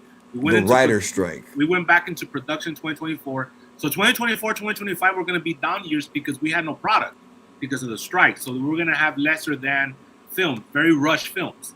Now that we've recuperated from that, this is the first year, 2026, where we have a full slate of money-drawing films. Godzilla Minus Zero is coming out right before Avengers. But I don't think that's going to be that's going to be a critical darling, of course, and people are going to watch it, but it's not going to break box office records. No, but it'll be big for that franchise. Right, and it doesn't have the promotional backing, unfortunately, because it's too much money. Toho's saying they're going to try harder this year to promote it, so we'll see. There's a lot of stuff they've said recently. And I think who's the company that owns the American version? Legendary Pictures, Warner Brothers. I think they hate on it too, bro, because they know that it kind of goes into their earnings as well, like anyways, so I was like, okay, should I buy some AMC stock because I know that it's going to be a big year and it's going to go up. However, where you bought some? No, I haven't, but I'm thinking. However, if it doesn't go up, they're on the verge of being delisted. So essentially, people are going to lose their money. You mean they're going to be leaving the market? Yeah, the New York Stock Exchange is going to delist it. Let me take them out because they're under $1. When you go to under $1, you go for review, and then that's to say, okay, well, you're not going to be in the New York Stock Exchange anymore. And then what happens after that is that's how a lot of people lose their money. But I think because so a report just came out. First of all, Super Mario Bros. Galaxy made $380 million, which is insane. The first one made $1 billion, and we knew this was going to be a big one. That was its entire run, bro. But what I'm saying is that this one's going to be big because the first one was so big. Even though it's not as good. It's going to be big because the franchise is big, bro. I know, but it's not as good as the first one. But I'm saying because the first one was so big, this one will be too.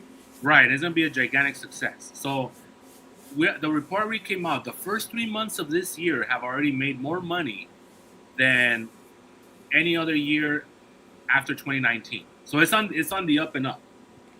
The Scream movie, for whatever reason, even though it sucked, was also a huge. See, look, like right there, look, it's already. It was at 99 cents last time I checked, which was like a week ago. So it's going up 26%. So maybe now it is a good idea because I don't think it's going to get delisted now. Probably not now. But it is a penny stock. It definitely is a penny stock. So it's you could buy a lot of it and still be okay. Right. But let's say you buy it at 160 and it goes up to $5. You already made a profit, A big profit. Even though it's a $5 stock. And I think with the movies coming out, I think there's gonna be a big surge coming up with like the Odyssey, which already sold out all its IMAX screenings. Christopher Nolan. There's gonna be a big surge with Doomsday, even though I'm hearing that Doomsday is gonna move. They're the ones that buckled, bro. I couldn't believe it. You mean Doomsday is going to move to next year? No, Doomsday. Remember, they're sharing the week, and that's Doomsday. Yes. So which one's going to move then, Dune or Doomsday? I think we talked about it in the last show. Doomsday is going to move to a week before. Doomsday, Marvel. So they could get a week for the IMAX. Okay. And then, but that's going to fuck Jumanji because Jumanji's coming out with your boy Dewey. There's another Jumanji. That's the third one, right? Right. With Jack Black and the same old people. Fourth one, if you count the Kevin Hart. Robert Williams. Yeah, Kevin Hart, yeah. The bitch from Avengers, the robot, what's her name? Nebula, but I forgot the actress' name. Yeah, she's all right looking. So anyways, we have Spider-Man coming out. Right, in the summer. We have the Devil Wears Prada 2, which has a huge, it's not my kind of movie, but it has a huge following. It's going to make a lot of money. And so there's a lot of big movies coming out, bro. So if that could push the AMC stock to around $5, then it's already a profit. You know what I'm saying? Yes. And so, but right now it's still a little bit on shaky ground because it's still at 130. And if it gets delisted, then you just lose your. Let's say I invest $100, I'll lose my money. I don't want to lose my money. Right. But that's the stock market. It's a risk. You're gambling essentially. So Correct. So I wanted to, yeah. So I want, but I've been thinking about it because I have a feeling that cinema is gonna come back, at least mainstream from a profit margin point of view. Not necessarily quality. That's still to be seen. But and if Scream 7 and then the Mario Brothers movies tell us anything, he's right about Street Fighter, Mortal Kombat 2. Those are all video game movies. Resident Evil. Yeah, Mortal Kombat's a big franchise. The first one, even though it was during COVID, it made a lot of money. Obviously, I just pre-ordered. I don't know if you ended up pre-order. I pre-ordered the Arrow. Nah, yeah. I only want the first one. Yeah, but even it's at $44 right now at Amazon. It's almost like you're getting the second one for free because that's how much it would be for just one. I see what you mean. And it's 4K, bro. So it's like you're getting and they have the extras or whatever. I wasn't too happy with, but they did get a commentary, and I like those. Right. The other Paul Anderson. WS. The drama, yeah. Have you seen no, I haven't seen the drama, but it made $14 million. I heard good things about this movie. Very good. That's an A24 movie that had no with budget. Zendaya and Pattinson. Pattinson, yeah. Yeah, so I'm gonna go check it out this weekend, but it made $14 million, which is already at a profit. So, anyways, yeah, it's big. I predict big things for the movie industry this year. We already saw Super Mario Galaxy. We saw Scream 7. Big money makers. Both of them suck, which is unfortunate, but that doesn't matter. What matters is the box office. So, right. Yeah, I don't know how we got into that time. Oh, because I was asking you about AMC, but I'll think about it. I'm still thinking about it. All right. I mean, I have a little bit. You already have it, bro. Yeah, I have a little bit in it. Yeah, you can buy more. I could. I don't know if I will though. I've got to be a little more careful than normal this year when it comes to. Because I mean, just putting in another $50, bro. I mean, 50 or 15. 50. I could put in 500 if I wanted to, but I don't know if I want to do that. Because, like you said, it's kind of too close to that razor's edge. Right now it is. Yeah. Yeah, the good kind of pressure. All right, bro. You want to talk about Daredevil being boring? I mean, not that. Well, that I don't like Daredevil, but we're pretty much done, so we can talk about anything. Of the like cartoon, bro. I don't watch cartoons, but I know you do. The Star Wars. It's okay. I reviewed that too. Well, Daredevil show, I don't think it's that boring at all. I like where they're going with it. I like that swordsman is there. I like the kind of the thing with. Wait, are you caught up? Tony Dalton, bro. He's a great actor. I just have you know. You're not well versed in movies but he's a great actor. Tony Dalton's one of my favorite actors right now. Yeah, he was also in the Hawkeye show. Tony Dalton right now for me, please give us the Hawkeye show. Help me out here. So I believe you. So what I was going to say, I'm just asking if you're caught up. Are you caught up? What, just with 2? I know there was a 3rd episode, but I couldn't get through the 2nd one, so I forced myself through it, which is not good. Okay, I'm not going to go into spoilers, but yeah, because Tony Dalton is alpha, bro. They went into the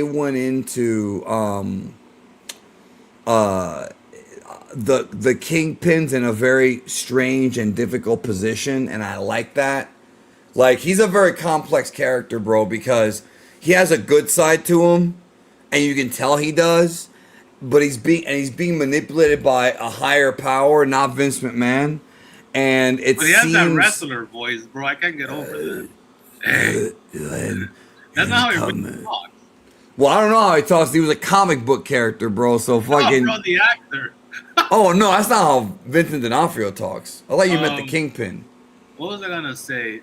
The Star Wars show was I don't think you'd like it. It was okay, but it wasn't that interesting. It has some interesting ideas, but I don't think it was that interesting. I think The Boys is the next one. It comes out in 2 weeks. The Boys, the last season. Everyone's talking about Invincible, but that's an animated show, and you also don't like that. Dude, my brother's been pumping it like he says, trust me, you'll like it. I've heard. No, I saw the first episode, and it's good, bro. With what's his name? Robert Kirkland. He's the writer. But you didn't see others, so it didn't capture you that much. It captured me, but I was busy with other things, bro, at the time. When a show captures you, that sweet spot. Bro. You're right, and you know what show has captured me recently? Have you seen The Chosen? No, I haven't. Maybe I should. The Chosen's the story about Jesus and the apostles. Even if you're not a Christian, it's not about that. But I popped for that book. You know this. Well, even though when I asked you Greatest story ever told, bro. I don't want to ask you that story, that question again, but the Chosen's about to start season 6. Put my hand on the good book. Well, I don't. Well, no. Well, the thing is that I don't believe in the power of the book. I like the story, bro. But you'd also be committing perjury, bro. Don't forget that. If they catch you saying the N word, if there's any recording of you saying it or text, no. But listen, the Chosen's great. It's about the apostles of Jesus Christ, not just Jesus Christ. And it's about to hit season 6, which is the Passion season, where he's going to get beat up and crucified. But what they did, right, is they have this actor playing Jesus who's very, very, very charismatic and very likable. And so they built up 5 seasons with him being this really, really likable guy. Because, he's a great actor because he's able to be very warm as Jesus Christ. But he's also he's authoritative, but not in a bad way. So it's a great. Look at what Austin Kinko's put on there. He's right about that, bro. He's right about that, though, and that's tied into the Bible. Let me tell you guys about the double whammy of conspirators, bro. Look. When I first watched this movie, I was in my late 30s, maybe even 40s. You're welcome, by the way. It's another one I found. We're just gonna be vague with it because we want people to track it down. The Bill Clinton scene is so creepy. That gave me goosebumps. But George W. Bush also. I'm surprised that's the scene that got you. No, that's just the appetizer, bro. You didn't even finish. The Coast to Coast AM calls were. The Coast to Coast AM calls are the best thing ever captured in that movie. And the George W. Bush with the eyeball gimmick. I mean, that movie has it all. I thought the recordings from the Masonic Temple, that freaked me out, bro. That was freaky, bro. That freaked me out. That was literally hell, is what it was. That's what a hell sounds like. Yeah, maybe the elder, unless you go to the elder gods. Look at what Junior's asking, bro. Post 87 question. Well, the sequel's coming out this year, I think, or next year. Is it this year or next year? Yeah, with Mel Gibson, bro. Mel Gibson's directing it, bro. The Return of Jesus. He said, estaba ayudando a mi papá y descargar una sacadora nueva. Does he mean fart, bro? Because we just call it peo. I mean, the little translation is that he's helping him with a dryer. He says, I thought secadora was a slang term for a fart. No, it is. It's drying. Yeah, okay. I heard about this being remade. What's the story behind this? It's not going to be real footage, is it? No, what's happening is I'm going to see it this week. What happens is a story about this serial killer who's fascinated by the Faces of Death movies. And he starts... The Goosebumps gimmick or whatever, the scary story. So it's going to pay homage to the movie. It's not a remake of the movie. As long as Francis B. Gross is in it, bro, fucking... No, well, he was in it. Remember, he died in part 4, and they show his autopsy. Yeah, he died, and then another guy took over. Even though he was the director of part 4. But we got work, bro.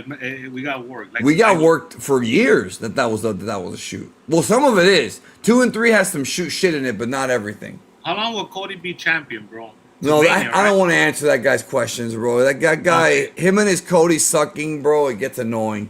We're done. We have nothing else to talk about, bro. Honestly, we're at the 3-hour mark now. Yeah. We're gonna pay more for satellite time if we stay one more minute. That's not entirely false, bro. Like Eazy-E. We're done. Yep. So next week, I guess we're gonna get together on Thursday to do the last show. Well, tell the people why, bro, because you like to stroke your own ego. That's not my ego. That's what's happening. 1 week from today is my birthday, which, by the way, my birthday's in 1 week, and this dick ain't gonna suck itself. Just remember that. So, you know how we know there's a God, bro? Your birthday is only 3 days away from Dynasty. Okay. I thought you were gonna say it because Kamala Harris ran for president, and there's a wrestler named Kamala whose real name is Sugar Bear Harris. Well, that is real. That's it. That's proof there's a God, bro. And El Gigante and the Giant. Remember, that's another proof. Wait, what do you mean El Gigante and the Giant? Well, there was 2 giants. One was called El Gigante, and one was called the Giant. But Oh it's the same exact- yeah, that's right. It's the same name. Hey, is Andre really your dad? Who was a better worker, bro? Jorge Gonzalez or Paul White? That's an easy one, bro. No, we don't know what the worker's about though. It could be wackiness, because El Gigante was wacky, bro. That he was, bro. But he was better. He was better. Undertaker. Yeah, he was better as El Gigante than he was as Giant Gonzalez. I won thought. the belt. I won the belt. He would do this gimmick, bro, real slow, like Bro, little remember fella. the Immortals line saw money in him, but they never did anything together. No, they didn't. I mean, he couldn't do anything anyways at that point. Yeah, but I never stopped Hogan from trying to draw money. No, Big brother, stiff, bro. brother Brudai fucking got laid out by Money Inc. No, what about the fact that Terry Jean tried to bring Yoko Tuna into WCW to do the job for him, but he couldn't. He was 650 pounds, barely move. What about the fact that Los Negrones del Desierto tried to bring Yoko Tuna to the territory like 10 years after he died, bro? Wait, And have they- you and seen they had the to get- Mario they had to get Galaxy that- movie? They had to get that Timo Yokozuna. Remember in the first show over there, they got that Timo Yokozuna, that fake Asian Look. guy. You said Los Negrones del Desierto, bro. It just hit me what you said, bro. It just hit me what you said, bro. That's fucked. I don't know. Hey, if puta, they got away with puta, the censors, then I'll be fine. Here's the thing, bro. I think YouTube might have like an AI translator, so you might be fucked on that one. No, why am I gonna? You're gonna be fucked, bro. No, I'll be fine. I would never say something like that about our sand people friends. You put bro. your head in the greatest story ever told, bro. Geek them. Well, you missed being Lucky 41. No, I'm fine the way I am. Bro, if I was to give you the greatest story ever told, and you put your hat on it, could you tell me that you have never said anything mean about the Arab people in the Middle East over the last 2 years? Here's the thing. I would be honest about it. Phil Brooks wouldn't. That's the difference. Yeah, but you're deflecting, bro. I asked you a question. I know I am. That's the right answer. I know what I'm doing. Very carny. This pop those nigga. That's the Sandland. That's a Toriyama fucking story, bro. Yeah, come on, bro. Toriyama has a movie and a TV show called Sandland. Nevera Jax. Yeah. Bro, what's Fuente, viste. Nia Huh? Jax injures one of the other women in the match, bro. It'll be one of the Bellas, bro. Watch. It'll be one of the Bellas. And Nikki Bella's not a computer school graduate, bro. Sir Salinas says that yes, I'm dying for a star. Oh, okay. Oh, they spoiled me. They spoiled that cameo for me, bro. I was pissed. What cameo? What are you talking about? The Glenn Powell cameo at the new Mario Brothers movie. Oh, yeah. And it was Glenn Powell, of all people, bro. See, that's what popped me, that it was him voicing And him. he's over right now, bro. He is. He's been over with me since fucking Top Gun Maverick. Yeah. Sorry, bro. Because he was awesome in that movie. Did we lose any wrestlers, bro, that we got to talk about? No, we didn't, but it makes me... No, James but... Tolkien was last week. Tolkien, yeah. I love that, bro. Top Gun Maverick is so good, bro. At the very end, the tension they build. Oh, yeah. he's That was nominated for Best Picture. Yeah, they should have won. They're sitting there on the plane, right? And they just... Okay, it's us, two of them. Then it's a dogfight. And then 14 against Fifth Generation Fighters. Don't worry, Mav. Remember what you said. It's not the plane, it's the pilot. Alpha, Great, bro. great. Alpha. Well, they're Rooster, bro. both of them are alpha, bro. Both Rooster. movies. That's my favorite character in that movie, Rooster. Rooster, but I'm saying both of them are alpha. Like both Top Gun movies are alpha. Even the first of one's course. alpha. Yeah. No, but you were mean in Maverick, bro, because you hit me up and you were like, "Oh, I love the performance that Val Kilmer did in that movie. It looks so real."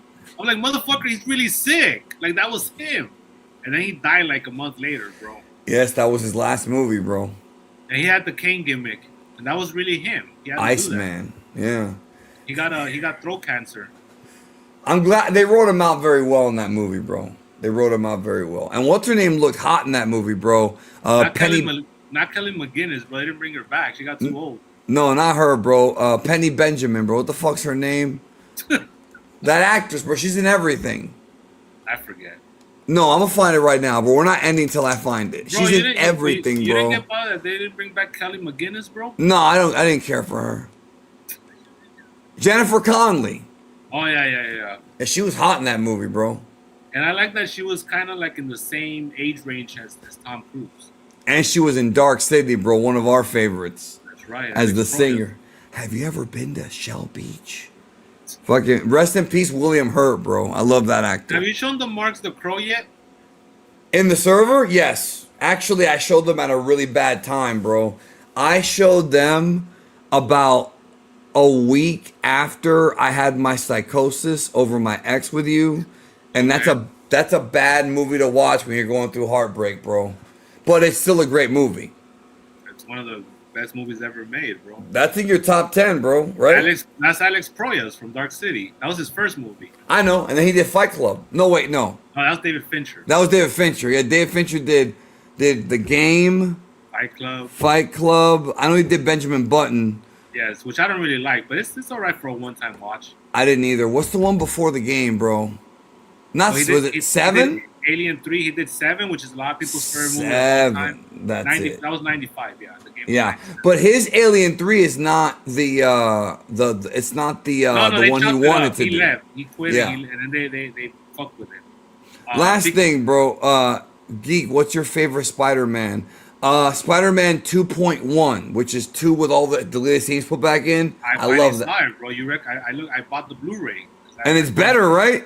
Yeah. It has the Alpha Alfred Molina, bro. More scenes with him, bro. And he's not getting killed in the first 5 minutes like Indiana Jones, like Raiders. What was I gonna say? I think it was. Are you sure he wasn't asking who's your favorite Spider-Man character? Well, he just said, "What's your favorite Spider-Man?" My first, unless he means like the actors, in which case it's probably Toby, like everybody else. But I like this new kid, bro. I like Tommy, whatever. He's good. He's starting to look old now. I know. Finally, he's looking like a grown man. He's one of those guys that's the opposite of Arn Anderson, bro. Fucking that motherfucker's been 15 years old for fucking 20 years. Now he's finally old. My favorite one would be Far From Home, the Jake Gyllenhaal one. Really, you like that one more than No Way Home? I like that one, bro, because I see the little intricacies in Jake Gyllenhaal's performance. Yeah, well, that was the one that got me to forgive him.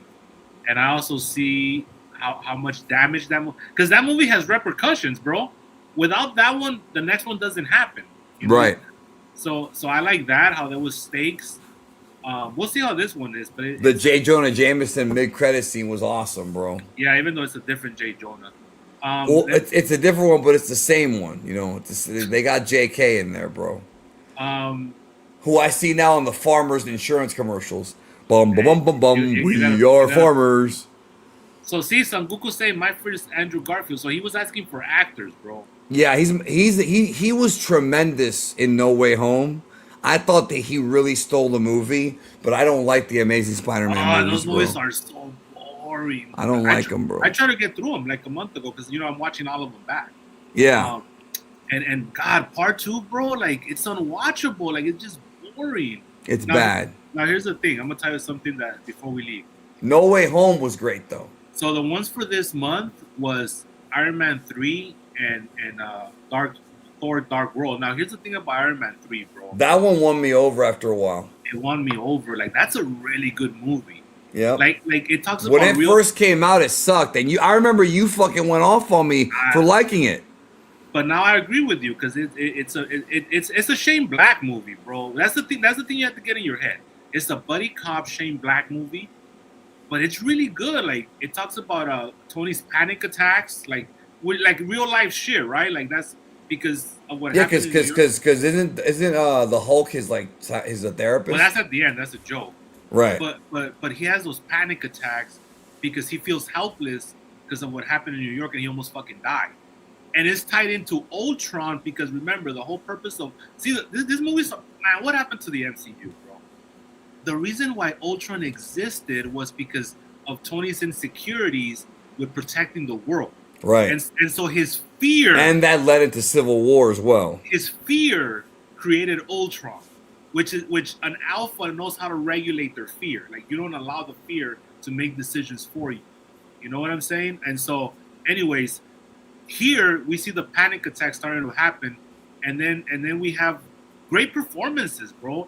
Our boy William Sandler gets as the president. Miguel Ferrer as the vice president. All these 80s guys that work with Shane Black, they all get their little payday, bro. I don't know. I really, dude. Guy Pearce is the lead heel. Oh, bro, he was awesome, bro. As Killian. Remember, he left him up in the roof, bro, when he was a nerd. He was fucking some bitch. That's right. Yeah. I'll be up there. I'll be up there, and then they show up the poor guy at the end. He's fucking, and then you see Killian just all sad and all cold and shit on New Year's. It's almost like Mickey Rourke, bro. You come from a family of killers and butchers. That's right, thieves bro. and butchers.